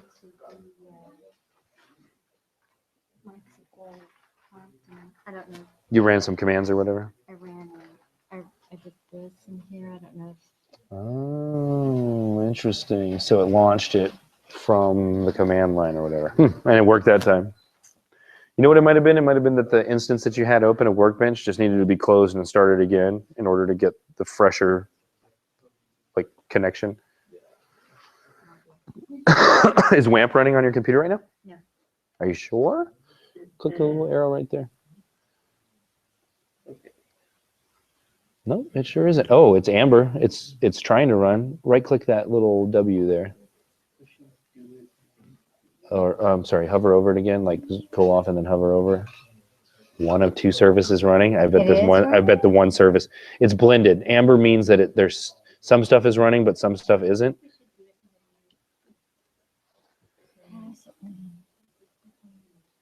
I bet you the service that's running is. I restarted the computer and I didn't. Ask it to, I mean, I didn't. It may be in your startup. It may be, you know how Windows 7 had auto startup applications that can just start up when Windows starts up. WAMP may be in that list. She got an amber, one of two services running, but now Workbench is running, so I'm pretty sure which service is running. Then that must mean that PHP is, or maybe Apache is. Apache, yeah. So Apache's not running on your computer, but MySQL is, so. We don't have to, well, yeah, I guess potentially we will have to then. But as far as I know, that's 100% working MySQLs in this class right now. Yes. I was waiting on the Instructions? turning into the grain, so should I just try it? Yeah, we already checked and looked, and yours was working, right? No. Oh, okay. Yeah. I'm sorry. I'm gonna try it. Oh, you're running an installer? What is that? No, you just open up Workbench. You should already have Workbench installed, yeah.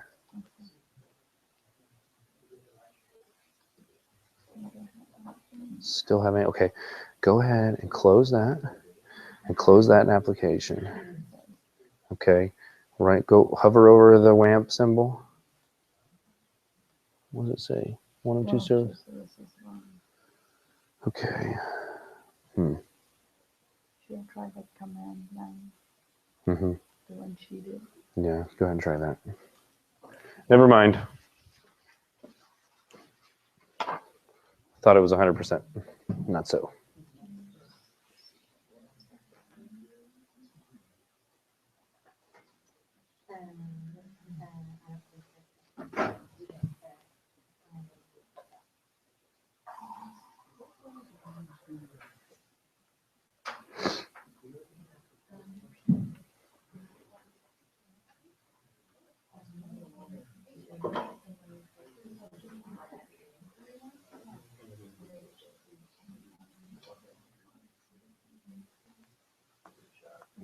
So, Randall Ward is slacking out because we're talking about same problem. Okay. I think that was, he was using the MSN. Oh, he's having the error when he tries to install the MSI? Okay, hold on.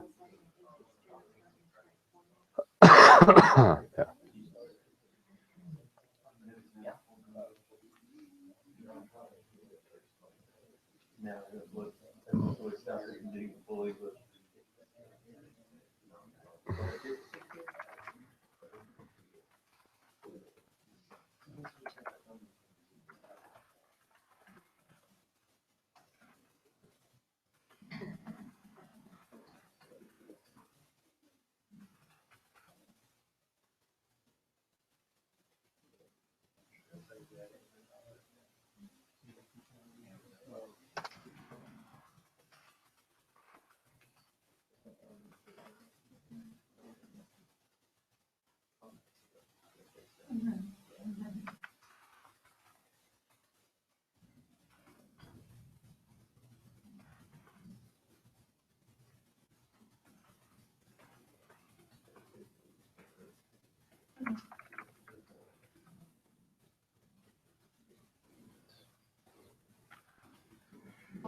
So it appears that even if you set an integer at a 10 or whatever, it can still probably handle a 15 character number in that field. It shouldn't be allowed though. It seems like it has a thing where it will default to allow it, like versus specifically disallowing it. Yeah, it's strange, right? Sometimes I think they're like, what is? Varchar? Varchar? Exactly. Yeah, 255 or 256. Varchar, that's like colon. Colon. Colon. It's Brexit from my colon.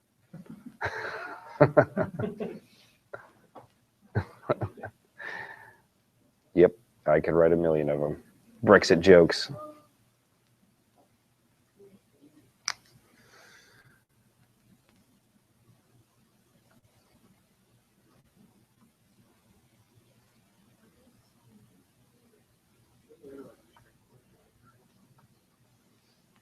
The little window will squawk back errors to you. You'll see the results of whatever you did in the action output window.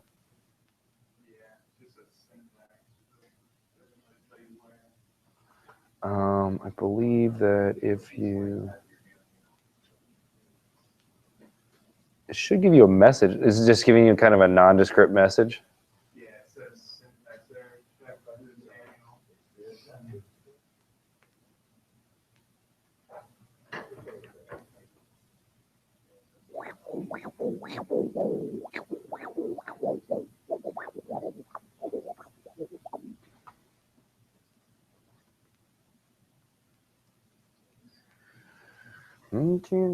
You told me you loved me, baby. You said you'd be coming back again, baby.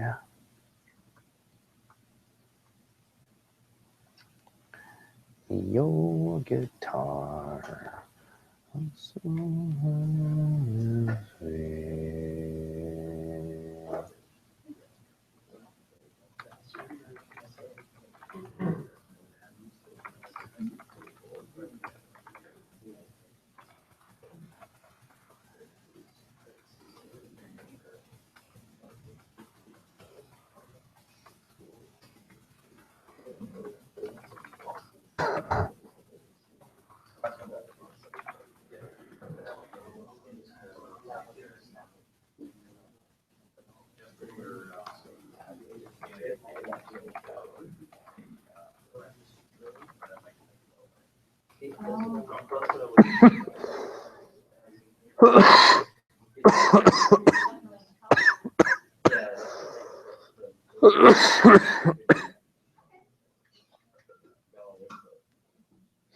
Hmm.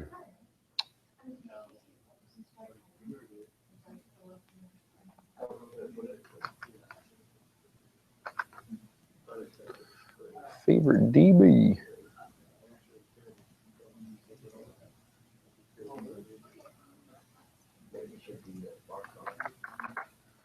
All right.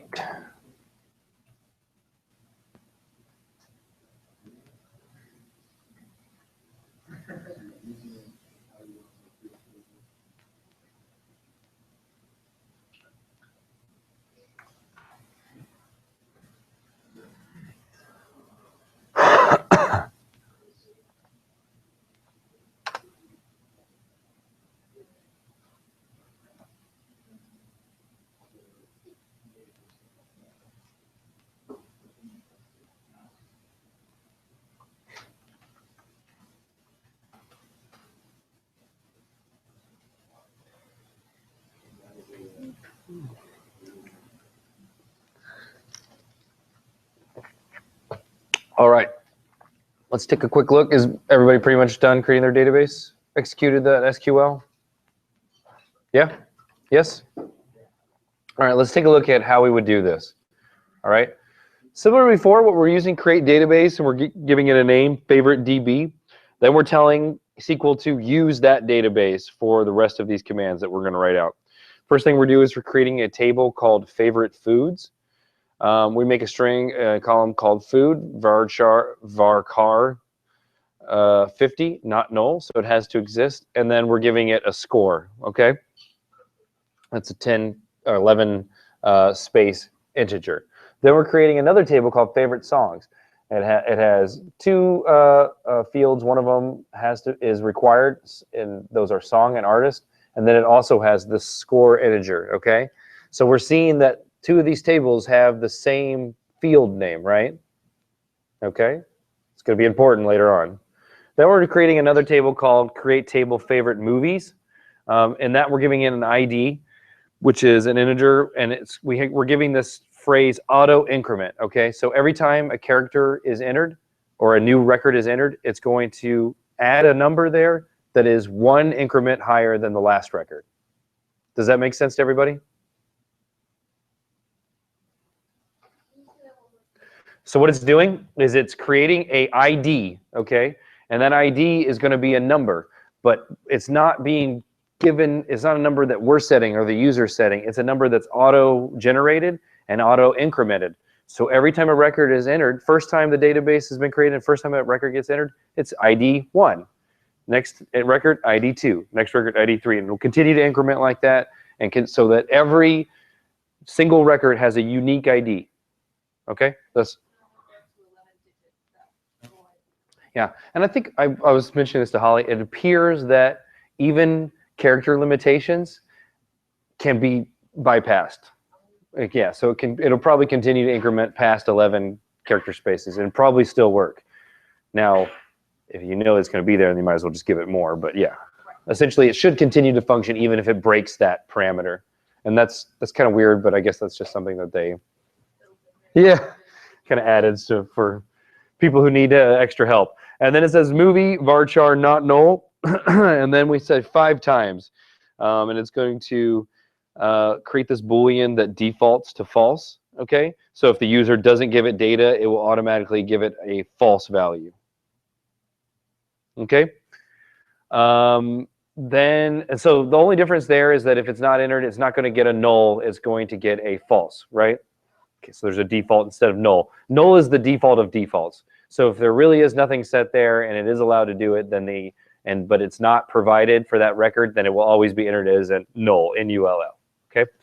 And last we have the score integer. Then we have one more command where we say primary key ID. Okay.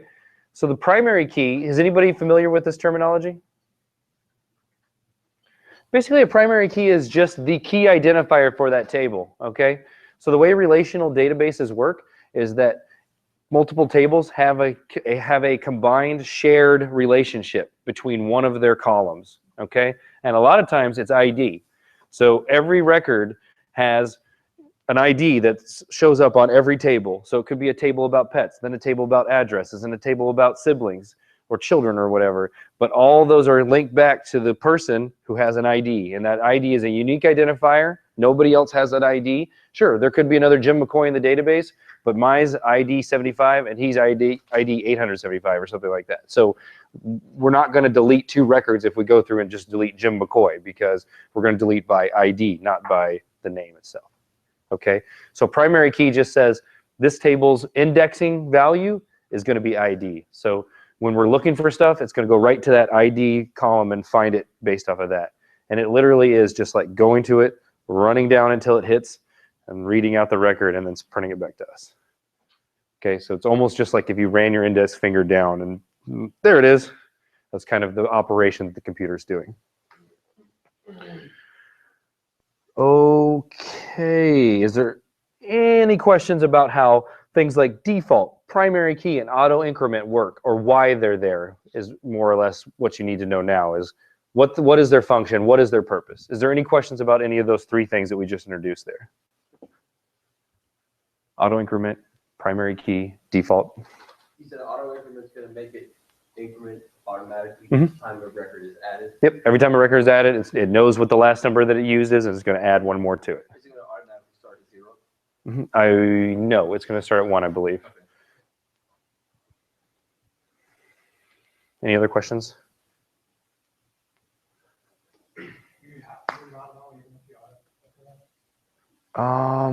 That is a really good question. I think if it's a primary key, it has to be. It already is. Like, potentially the last line. Even if you set it to not null, the last line would make it enforce that not null rule on it, because once if it's a ID, if it's the primary key for a table, it has to be there, because that's how the table is indexing it. So I believe that even if you didn't, if you left the not null off of it, this might actually enforce that rule as well. But I'll double check on that. Good question though. Any other questions? Okay. Awesome, awesome, awesome. Okay, so now that we have this, let's go back to the animals DB table actually. Oh, am I already actually in animals DB?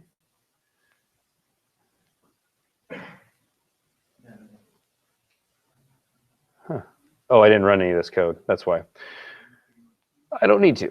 Okay, so back to my animals DB table. Now, we created, I did pretty much the same thing that you guys did. I created a new columns and things like name, has pets, and all that stuff.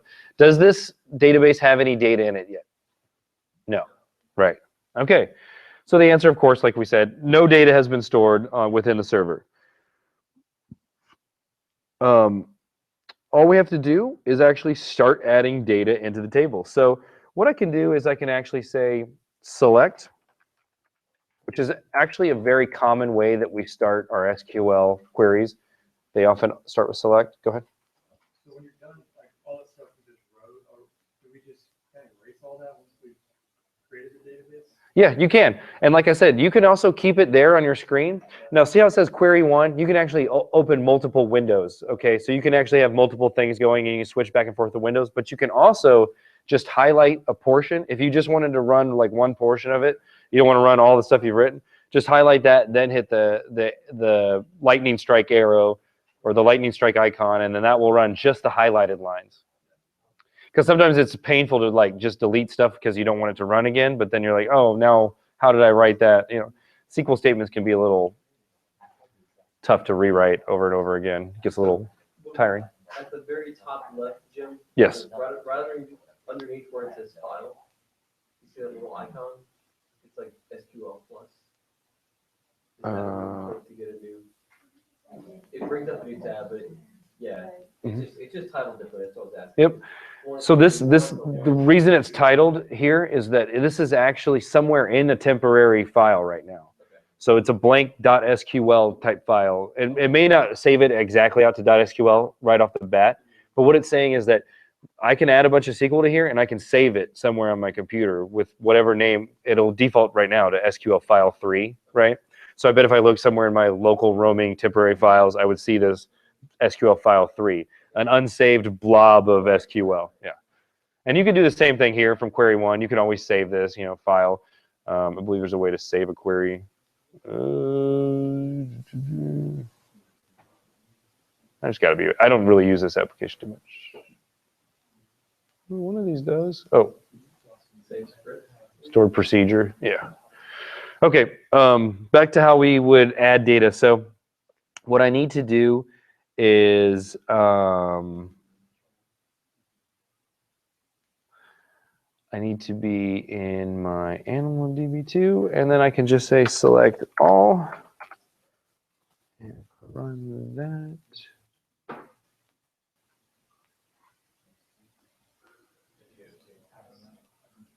But I'm already in the table. I shouldn't have to. Well, let's do it with the table. I am?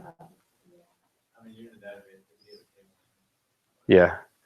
So select all from, and then one of my tables that I created was people. So I can say people, and semicolon. And then if I run this select statement, it will open up a view, an actual visual view of the table that I have. Okay?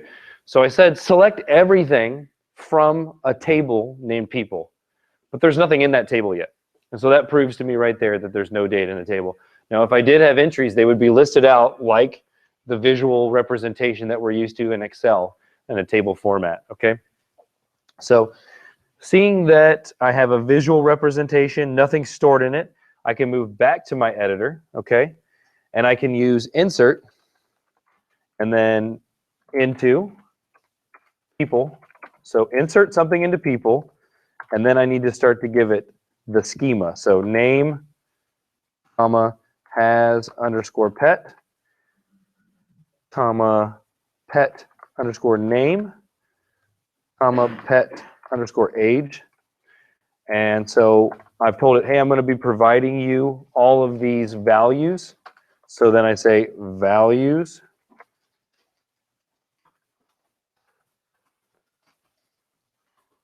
Jim, true, Hula, and I think he's 15 actually. Okay, and as long as I get my semicolon there, I can, well, let's go ahead and make sure that it brings this back up and shows it to us so we can use our select statement again. And I probably didn't need to delete it. Select everything from people. Okay. Once I have my SQL written, I can execute it. And we can see that it did indeed create the record that I want to create, the row that I want to create. And it did go ahead and return that view, that visual view of the table to me. Okay, question? Yeah. Most of the time we use the use keyword. I know we have to use it to create a table, but it's unnecessary when we're inserting values. Well, I could already see that I was in animals DB2, so I didn't need to say use. Okay, and then I used a select statement that said select. I wish one simply goes within that current scope. Mm-hmm. Yep. Other than that, I noticed under values, the second one, true, and that just gives it a default integer value under Boolean. So it's either 1 or 0. Got it. True or false. I mean, just under the hashtag it has a number of 1. Oh yeah. That's how it stores it in the database. Either 1 or 0. False. Other than that, values. If you were to have only one value, would it still be keyword as values? Yes. Okay, that's what I thought. What's the command to bring back everything we typed? Bring back everything you typed. That's a good question. Like creating the initial database, we all deleted it. Is there a command to bring back?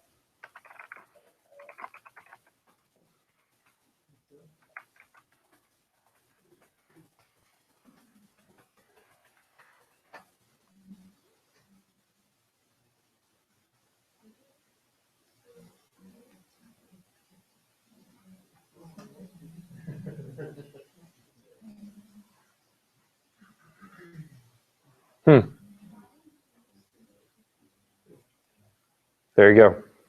So there is a SQL statement to retrieve the last 24 hours worth of SQL statements that have been run. So I can Slack this to you. Sometimes when I'm working with SQL, I like to have just a notepad window or something open that I can just dump the stuff into, and then just dump it back and forth. Let me just go ahead and Slack this out. Oh, this is definitely deep into the pool SQL stuff, but there you go. Okay. Back to what we were doing. Huh? All right. So as I said, this code that we ran does pretty much what it says. It inserts data into the people table. It specifies columns the data to be entered into. It gives the values to be placed are contained within the parentheses corresponding to the columns that we listed in the insert statement, right? If I was to, again, enter this, so let's try a little different code. Insert into people, name, has pet, pet name, pet age, but then I wanted to change my values to, let's say, Holly, and she has a pet. What's your dog's name? Mishka? Like that? How old is he's like 2 or 3? 3. Okay, Mishka, he's 3, and I was to go ahead and run this statement again. Okay. If we entered this following code, it will, oh, I'm sorry, I wasn't supposed to do that, was I? Okay, if I was to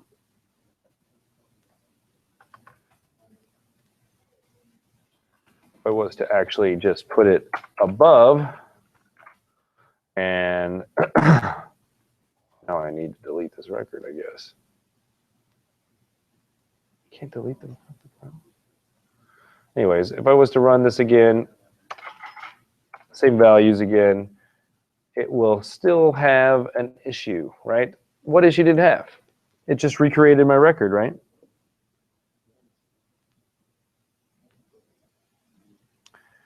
So just duplicated my statement again.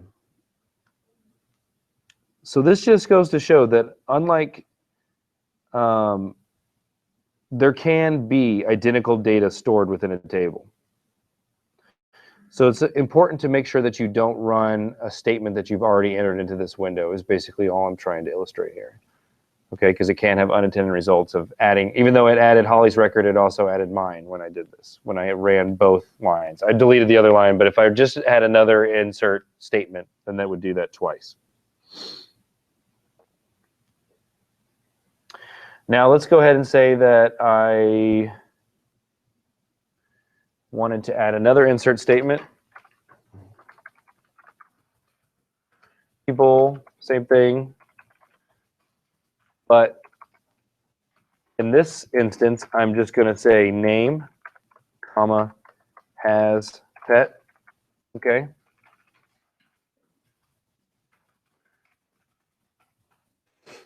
Right, and then values.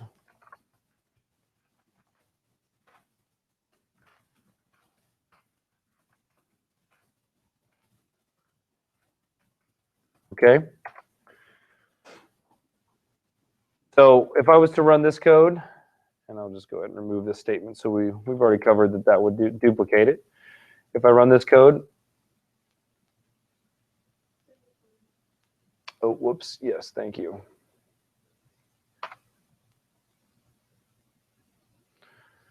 So what do we see here? So I provided it with just 2 fields, and then I just left those other 2 fields off, but what did it do? Did the null automatically, okay? So that's all well and good. There is a has pet field here that can be true or false. If it's false, then there won't be a pet name or a pet age, right? And that's why we didn't do that not null condition on either of those 2 fields. Okay, but uh-oh, it looks like Pete actually does have a pet. So we should probably change this, right? So if we were to say update, What's up? About updates? I like it. Set as underscore pet equal true. So we're changing the value of has pet, but we need to say where we want to change that. So where is the actual name or the keyword we use? Name equals Pete. Okay. So if I did that correctly, I have an error in my syntax, huh? Update people set. I don't need the comma? Are you sure? Oh, because yeah. Why is there a comma in this? Thank you.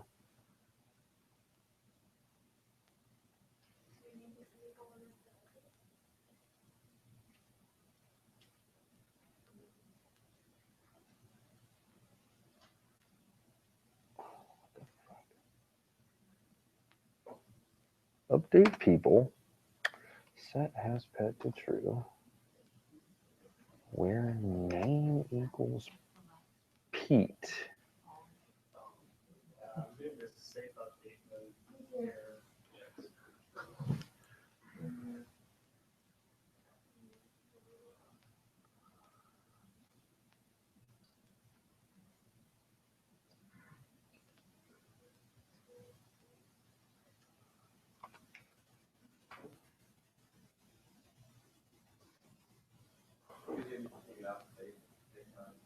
Is there a way to take it off safe mode in here?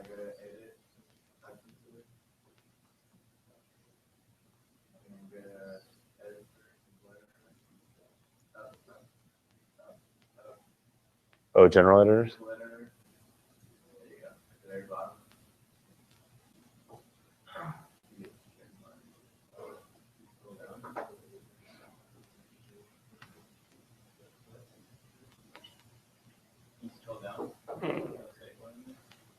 No, sir.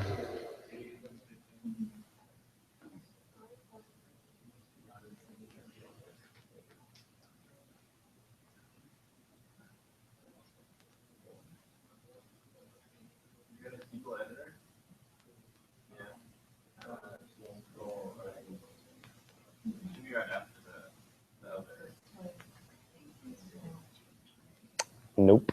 Doesn't look like it has it in here. Huh.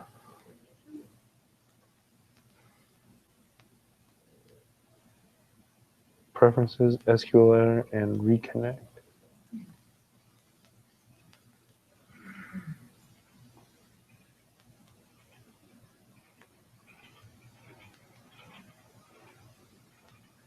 Huh. Weird.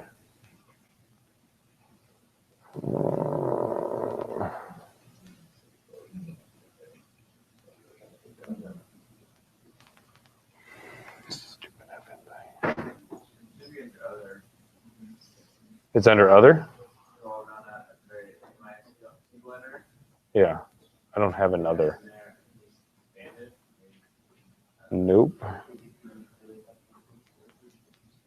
No, sir. It does not have any extra options for me.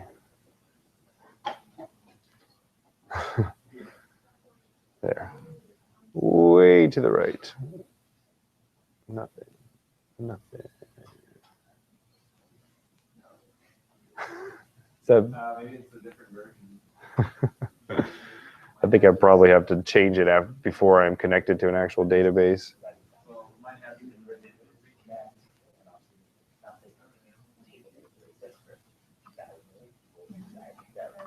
Let me see if closing it and reopening it, I can do that before I start to do anything crazy.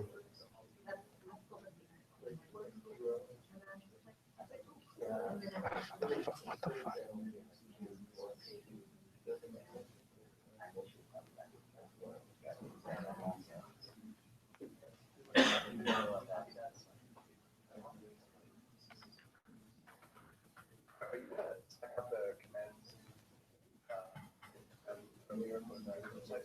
Sure. Hey, can you slack out the stuff from the earlier SQL commands that we've done already?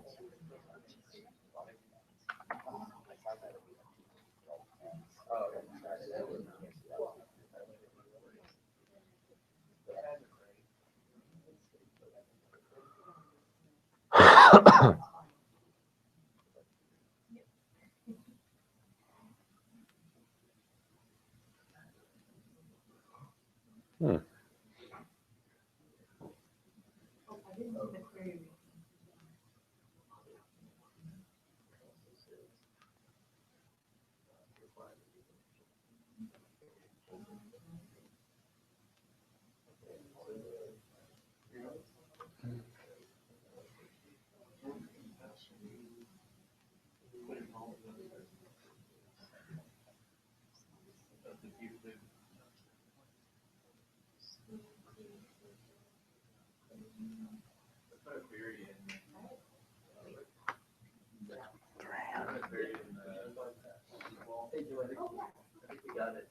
What would you do?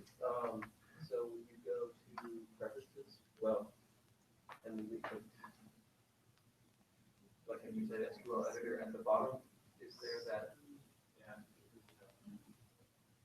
Yeah, what can you, yeah, that's weird. I put a query in. Yeah, we do have the checkbox underneath there. What's that? There was a setting that you had different? You have a different setting in here? Yeah, so right underneath where your mouse is, we had a checkbox.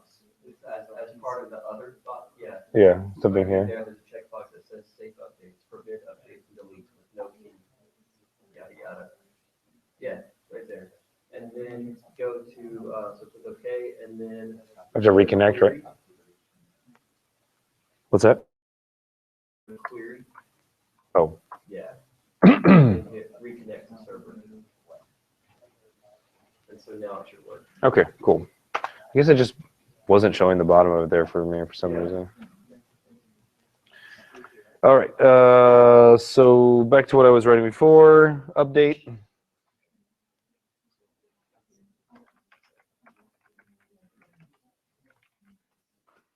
Update people. Set. As pet to true. Where name equals Pete.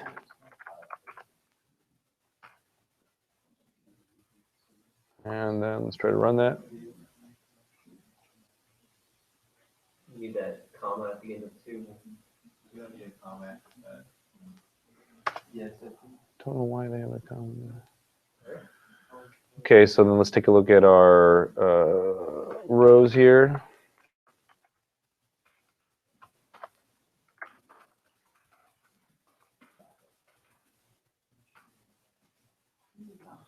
Execute it. And then we can see Pete, and now he has a pet. All right, so now his pet has been set to true. Quickly to note, if I was to run this without the where statement, okay, and I was to run this, and we went back to, you think it updates everything?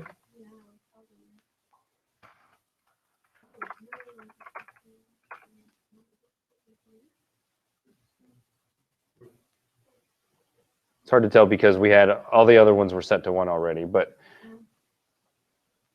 it would, yes, it would update every record in the record, yeah, because it selects everything. Okay, so the where statement is our helps us define our exact statement or exact fields or records that we want to modify. Okay, let's move on to adding data to the favorite DB.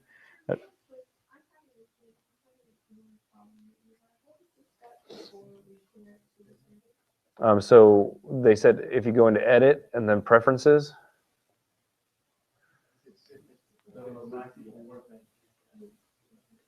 And then SQL editor. I had to drag this downward to see. Oh, query, what? Query. Or Reconnect. so go to query now. See where it is on the screen up here. So query. Reconnect to server. You did that already too? I did. It's okay. I think I have anything to try. Okay. So so what we're going to do now is we're slacking out instructions to add data to the favorites DB. Okay. So those instructions should be slacked out. Let's take, oh gee, a whole 5 minutes maybe to add some data to these databases. Try to add at least 3 rows in the next 5 minutes to this favorite DB database.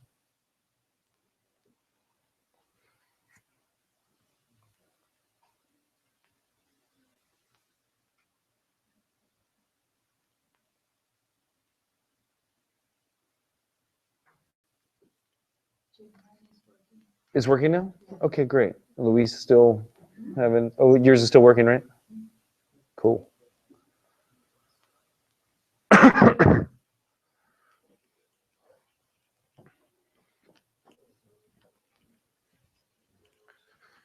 Were you able to get Workbench working? Oh yeah, I don't know. It worked. Okay. But my computer died. But it was working. Okay, but it was working before it died. Okay.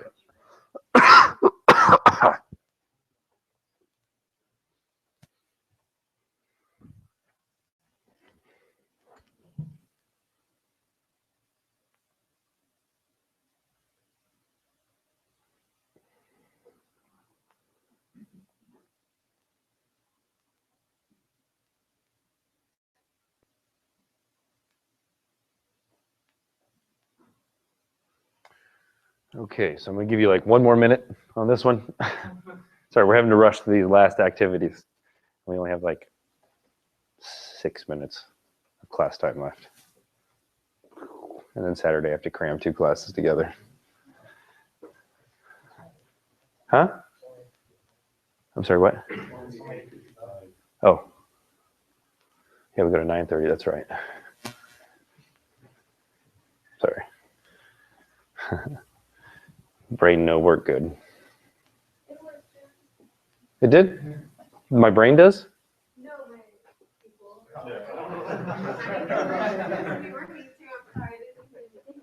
Okay, when I introduce myself and my wife, I like to say, she's the brain and I'm the thing that's not the brains.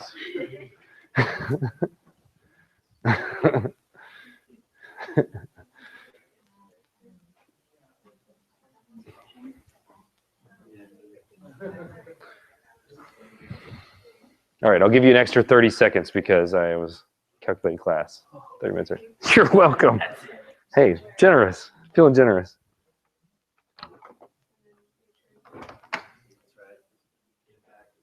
That classroom feels a lot cooler.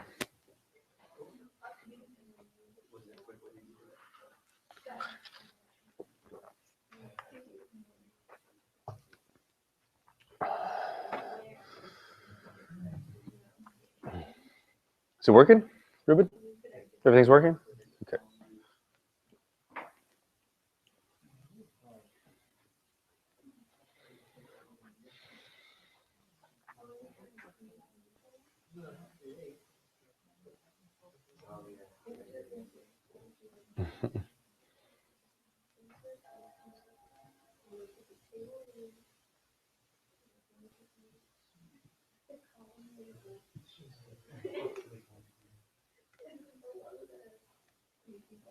You're just testing all of them now. Yeah, going through them all real quick. Try to identify anything that's going to be a big F me in the A type situation.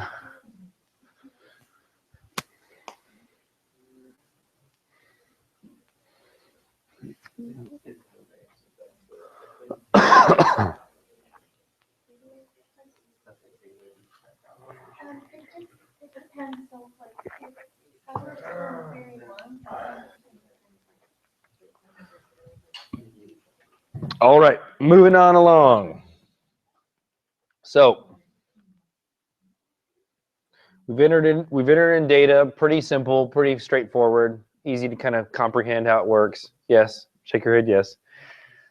Now, there's duplicate data in this table that I've been working with here, this animals DB2, and dupes are always a problem, especially when you start to get larger and larger databases with more and more duplicate records. It can be a real annoyance. So what I need to do is I need to be able to delete records as well. So I've created records, I've updated records, now it's time to delete records, right? So if I wanted to delete this extra record, I could easily say delete from people. And I could say where name equals Jim, right? Semicolon. And I go ahead and launch this statement, and I keep forgetting to say select.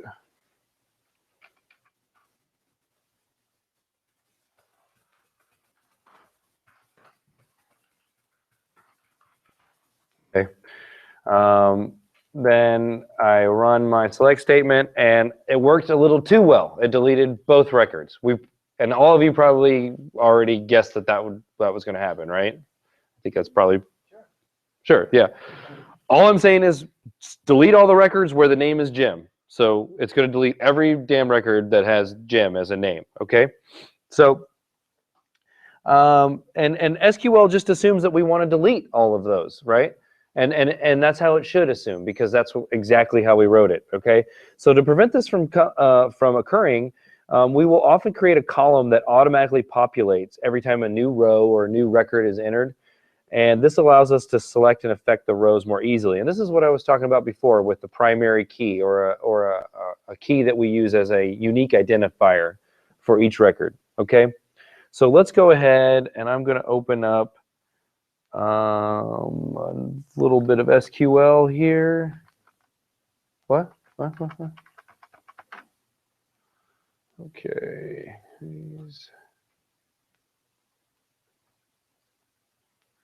So I'm going to open up this. Oops. Sure.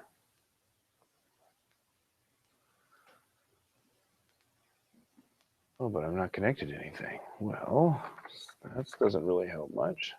Back to my other instance. Okay, so I have this database, and I'm going to run these things, and I'm going to say, create database animals DB, use the animals DB, and I've created all my people. We already talked about this part. And then what I have is I have a primary ID.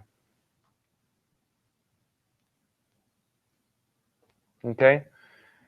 As long as I have that ID, I can come back down here to my update statement. And I'm saying update people set has pet to true, pet name Franklin, pedigree, where ID equals 4. Okay? So that extra where statement allows me to designate one Franklin from another potential Franklin. Okay? And so that's exactly how we're going to use this primary key, this unique identifier, to be able to update and delete and modify our records with greater ease and direct control. Okay?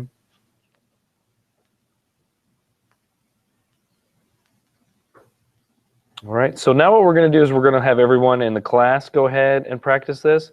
And what we're going to do, we're going to Slack out these instructions. We're going to make a new database called programming_DB and start using that for this activity. And we're going to create a table within that called programming languages, which includes a primary key called ID. Okay? This is an auto-incrementing, just like we used before. This table is also going to have a column called languages and a numeric column called rating. We're going to insert data into there and then modify the data using that ID column. Okay? So the instructions are being slacked out now.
It would probably be wise for me to point out that this technology that we're working with, SQL, was first created in the early 70s. Yeah. So shocking considering that most of the technologies that we'll work with in this class were created within the last 5-10 years at the most. Yeah. Yeah. So this is future proof. What's happening now is that there's a no SQL movement. Okay, so databases that don't require SQL, that aren't relational in their design, that are more object oriented. So the whole ideas that we have around object oriented programming could also be applied to a database structure, if you think about it. Nebulous globs that connect in different areas. It is legit. We're going to learn MongoDB, and that's a no SQL. But to understand databases, it really almost, I would say almost have to understand relational databases first. These tabular kind of, yeah. They get really bulky when you have, 85 million records and it has to go to the ID and go down that ID and find an ID that it's looking for. And so you can imagine that would, and then it's like, oh, this might be it, and then, nope, gotta go, keep going. That's why database servers have so many processors.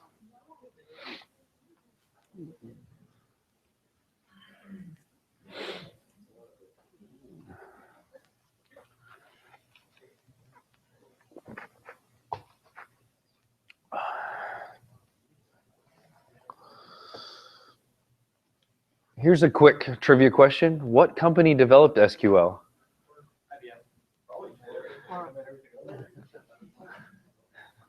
It's those blue chippers. We own that shit, bitch.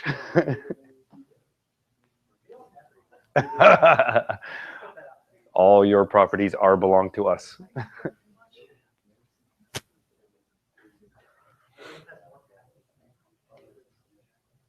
Yeah, I can believe it.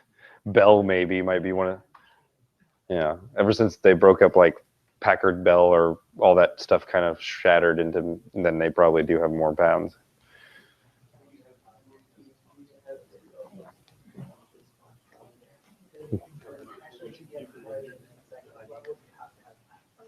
What is it? GE probably has a lot of patents too. Yeah, Westinghouse type companies like that probably have a huge amount of patents. Yeah.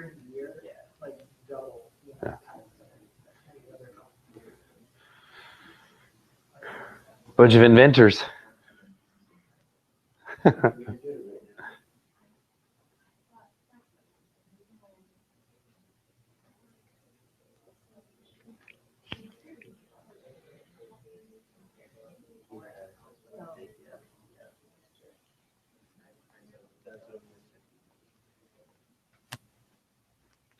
You guys may have invented SQL, but Larry Ellison made it shitty.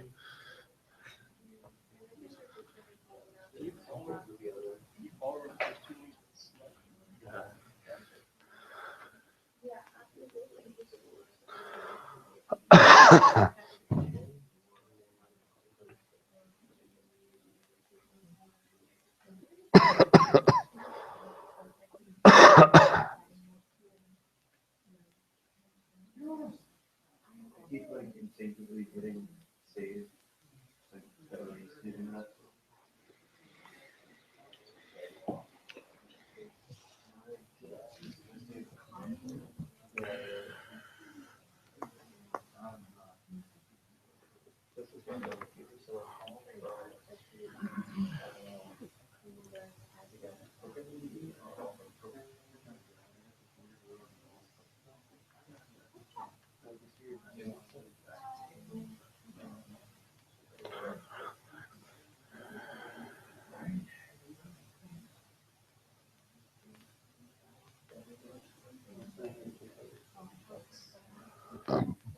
Excuse me.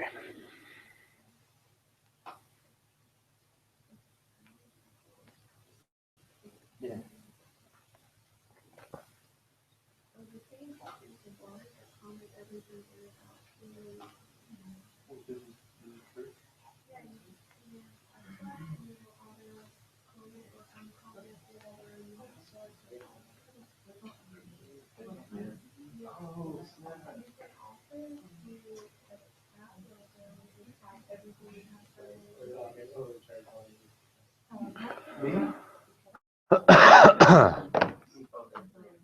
I did not remember that at all. Are you sure? Yes. I would remember that, man.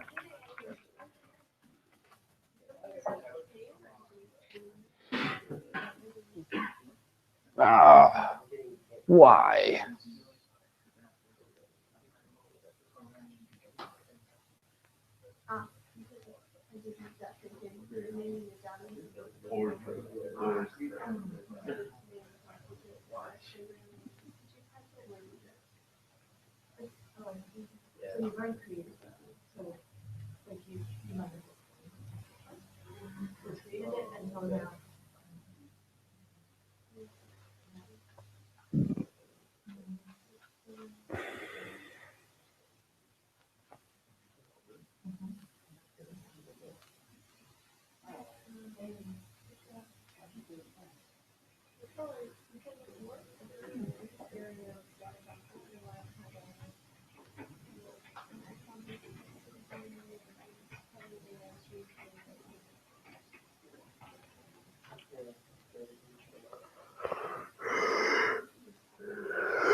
Yeah.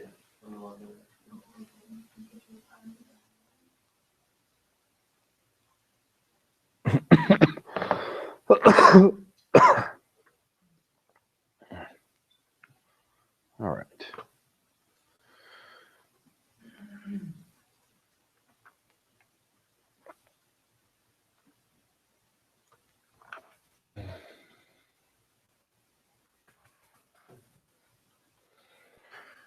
Okay, let's talk about how we would create this programming database. Let's walk through this solution. Are you still working on it?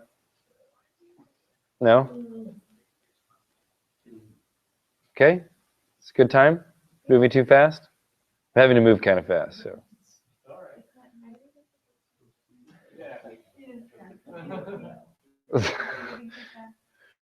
It's moving too fast? No, be honest with me. I mean, it's not really.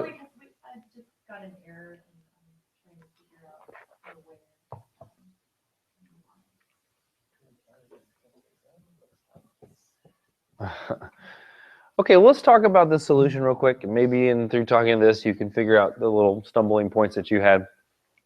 Okay, so first things first, I have to create a database. So create database programming _DB.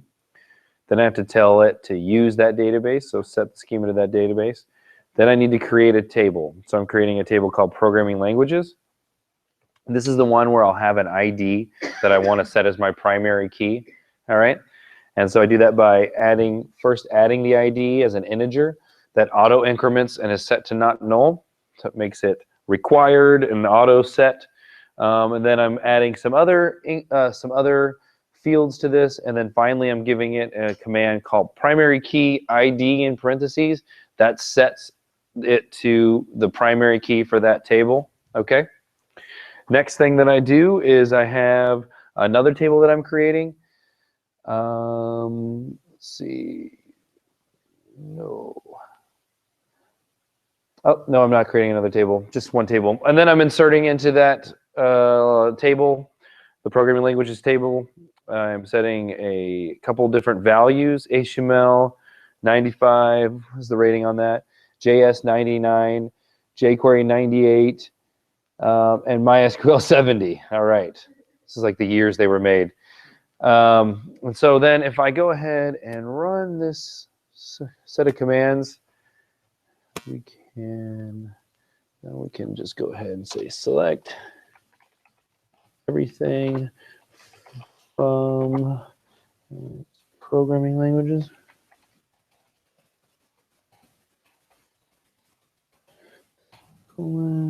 Highlight this line and run that.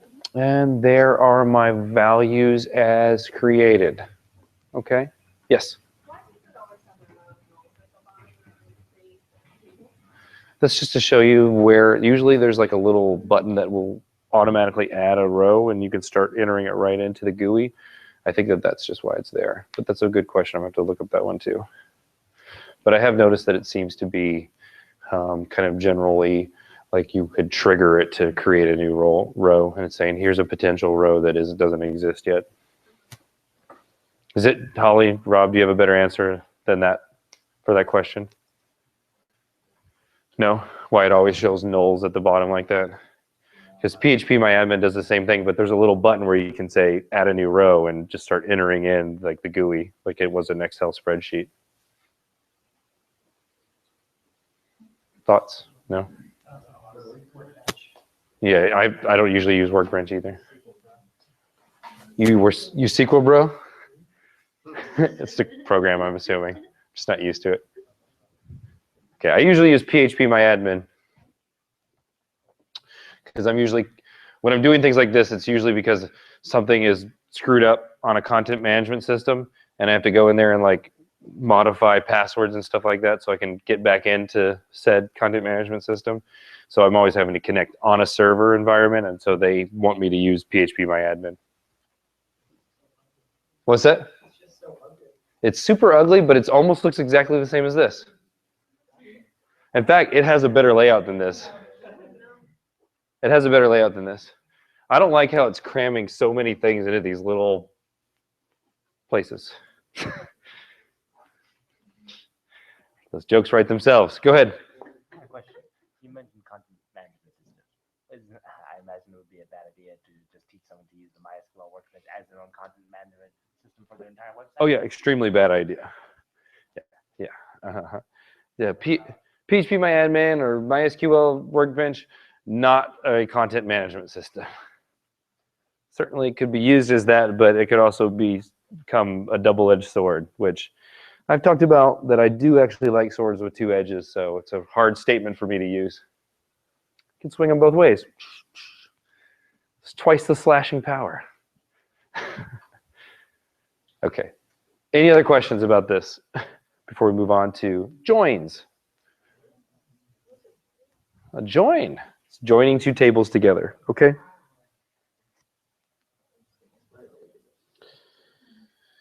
All right, so let's go ahead and... All right, so now we're getting into something a little more difficult in MySQL called joins. Okay, so a little more difficult, but it'll be very important and very useful on the homework, okay? If you attempt the more challenging one, that is. Okay, so joins allow us in MySQL to combine two or more individual tables using a value that is shared between the two of them. Okay, so let's go ahead and take a look at some SQL joins. Let me open this up here.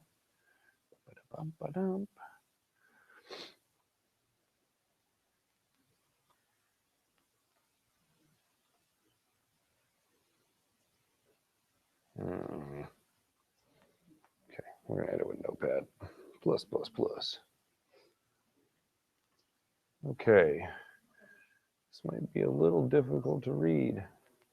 I won't make you guys read that. That's hard to read there. Okay, we'll put it into Workbench here. Okay, so running down this new set of SQL that I just pasted in from the top, we're creating a database called Additional Favorites DB.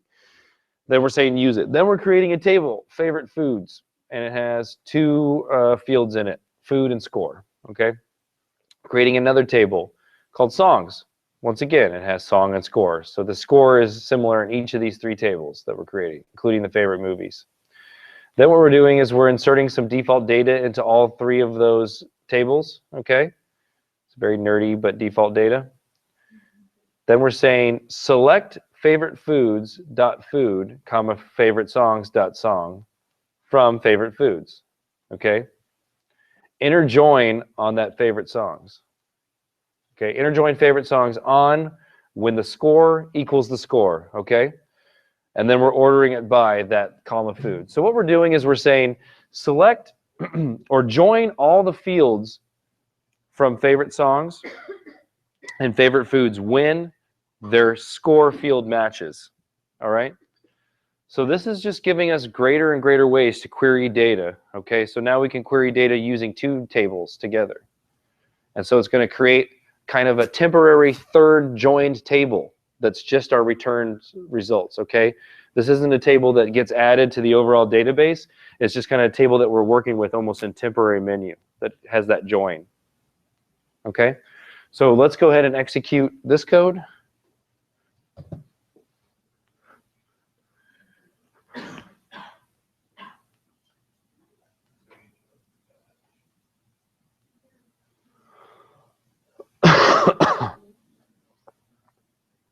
So here we have the result of the last join, okay? So it says, just as it says, it's showing all values in the right table and only the matching ones in the left table. Actually, I think I ran this one.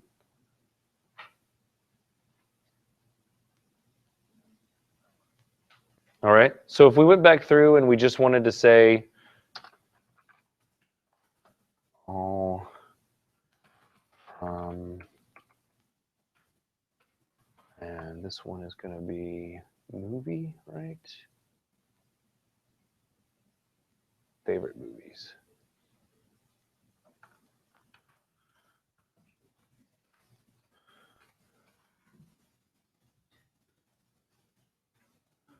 So it's showing us all the movies in the right table, but if we were to run this line for the other one,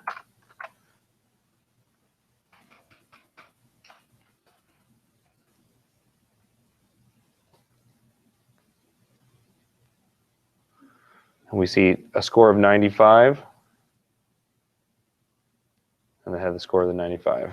Okay, so it just found one that matches and shows us kind of those two tables side by side with the data that we requested, but just the matching from one of the tables, depending on how we set up our join. Okay.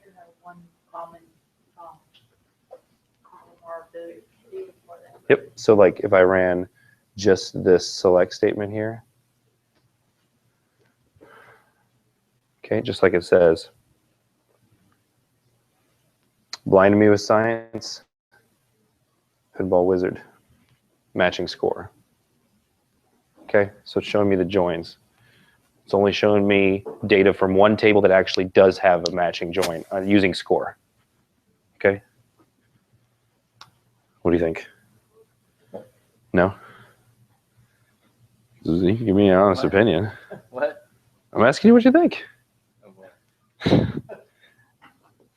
This join explanation. Lacking? No? It's good. Okay. What? Okay, so joins are fairly confusing when you first start working with them. Can be really brutal when you have huge amounts of data, but they are quite useful. A lot of times what we do is we actually will use the joins to create a third table that actually will exist at our table. And we'll get into some of that stuff later. We're not going to get too deep into using joins because they do get, like I said, a little confusing when you start to try to combine more information. So let's go ahead and Slack this SQL out to everybody. So we can use this as kind of a guide for experimenting with joins.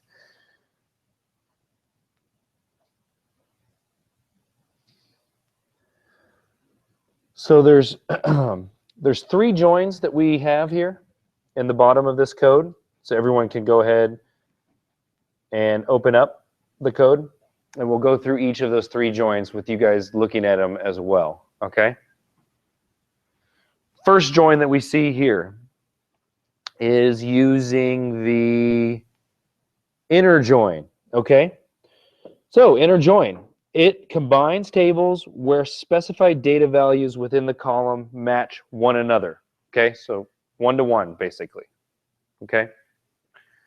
Below that, we have a left join, okay? The left join combines the tables just like before, and it shows all the values on the first table specified, while only the values which match on the second side, okay? Then, the third one, which is the opposite of the left join, the right join, combines the tables just like before. It shows all the values of the second table specified, while only the matching values of the first table.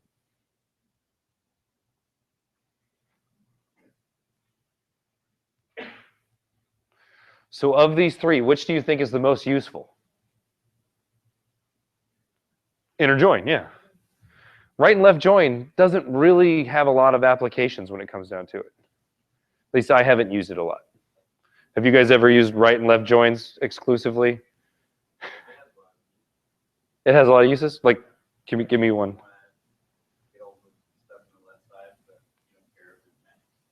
You just want to see it all splayed out. It's more or less for you kind of trying to figure stuff out on your own, not actually programmatic. Yeah, like analyzing data, not actually making hardcore. You do it all the time? Cool. All day? Well, not all day, but inner join and left join. Yeah, inner join and left join are the more common. Like there, right join, you turn it into left join. Yeah, right. What is the point? It's just to kind of look at it from a different angle, I guess, or a left join is just a right join backwards and vice versa. Okay. Well, that was enlightening, I think. All right, so we've slacked out this favorite DB with data. I want you guys just to analyze this and try to melt your brain around it, okay? I'm going to get a more coherent than me article on joins, and I'm going to Slack that out to everybody as well because I'm trying to find a I've been looking at simple explanations for joins and maybe a couple little exercises you guys can do within Workbench to experiment with them. Okay, sounds good. Okay, otherwise than that, class has ended. So there's no more activities. We actually finished everything. I went into this one hoping I could get at least half of the next class included, but that was high hopes, I think. Naive of me. Yeah. Cross joins, yeah.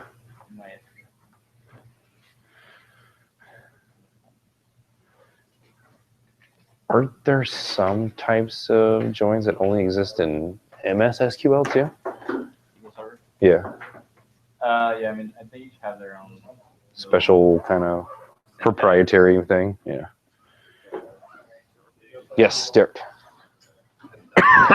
Syntax error, and I really just don't know why. Okay. SQL syntax. So I mean, What happens when you have error? I want to see the whole error.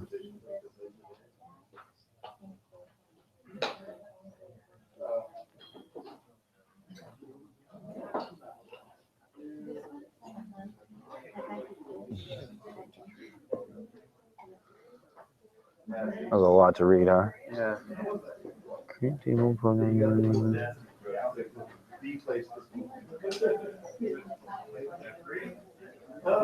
Near the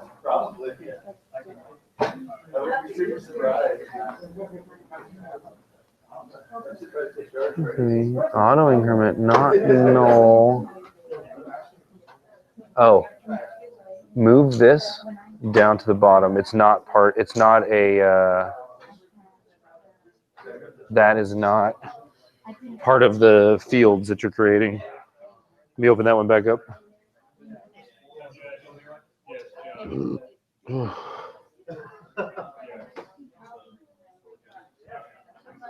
Did you move that to the bottom and try to run it? Like to the bottom of right here or outside? Yeah. No, to the bottom, to the Right last here? line of there, yeah. So I just want to run. I mean, the database is created. Uh-huh. So I just want to run this, right? Because I don't want to create the database again. Yeah, there's no table in there. Yeah, you're not. It's going to error out if you say create database. It's giving me the same thing. Hover over. Stupid. No, the most recent one. Is that the most recent one? Yeah. What the fuck is happening?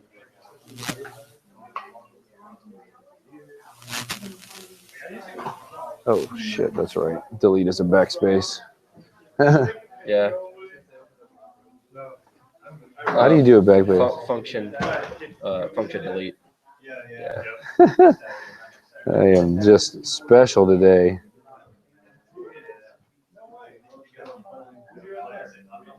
Function. Yeah.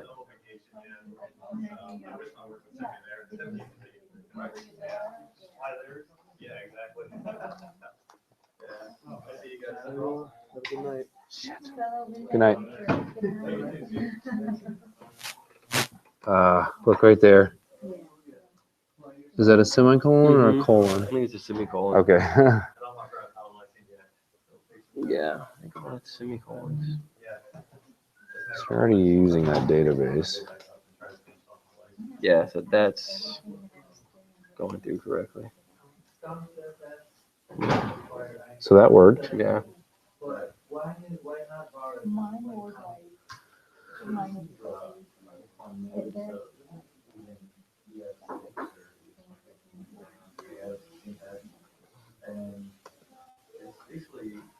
So was it the spaces? I think it was actually. Is this just like a strict language? I guess so. It shouldn't. Honestly, that shouldn't have been what caused it. The simple answer is that this is a different way to write. Now is it giving us the same thing again? Mm-hmm. Looks like it's angry about this line for some reason. The use line or that create table? The use line. Because when I run everything but that. Oh, no. We get a different error now. Oh, because programming language already exists. Yeah, right. So, it's just, I mean, this is sloppy, but Yeah. is that all right? Yeah.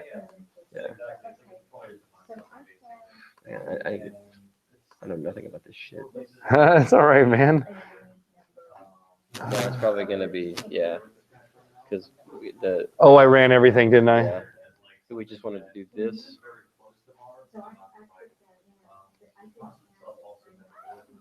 It was throwing an error on whatever the original. Like if we wanted to go ahead and say create a whole new database, programming 2, use that programming 2. Okay, so this should be all new code now. Right. And I'm not highlighting anything, and I run it.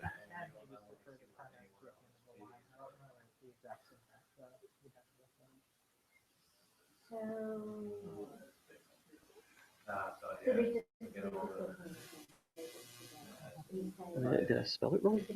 PROGRAMMING_DB2. I don't know what's wrong going on there. I'll look into it a little more.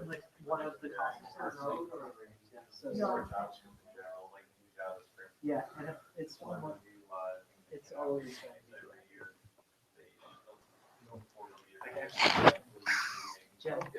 No, but in a sense where the ID would be the primary key.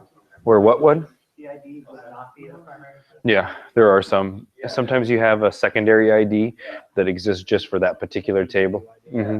Like, You don't always have to have a primary key.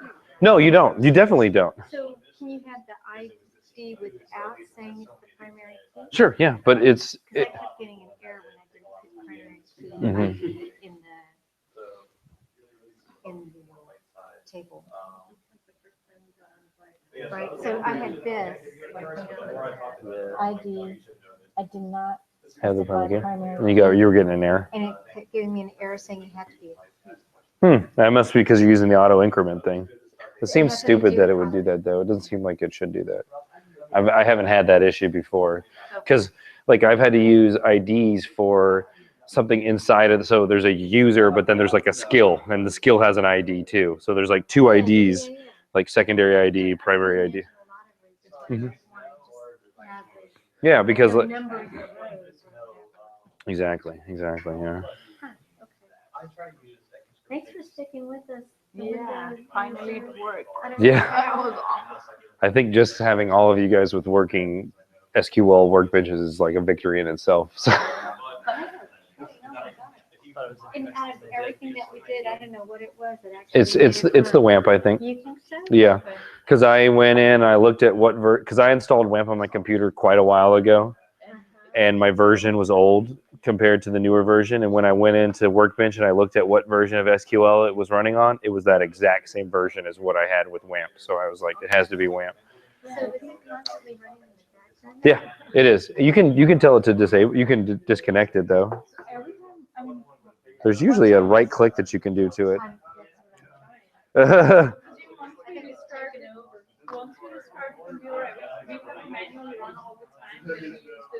For me, I do. I have to launch WAMP server every time. So when I right click on the WAMP icon, I get about, refresh, help, language, exit, and I can exit it. But you're not getting any of that.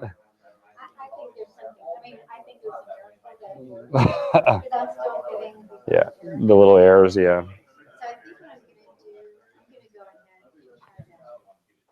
Yeah, definitely do an upgrade. Yeah.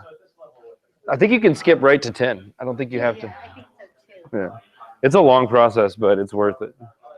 Yes. Do you say what you said about joins again? I'm not quite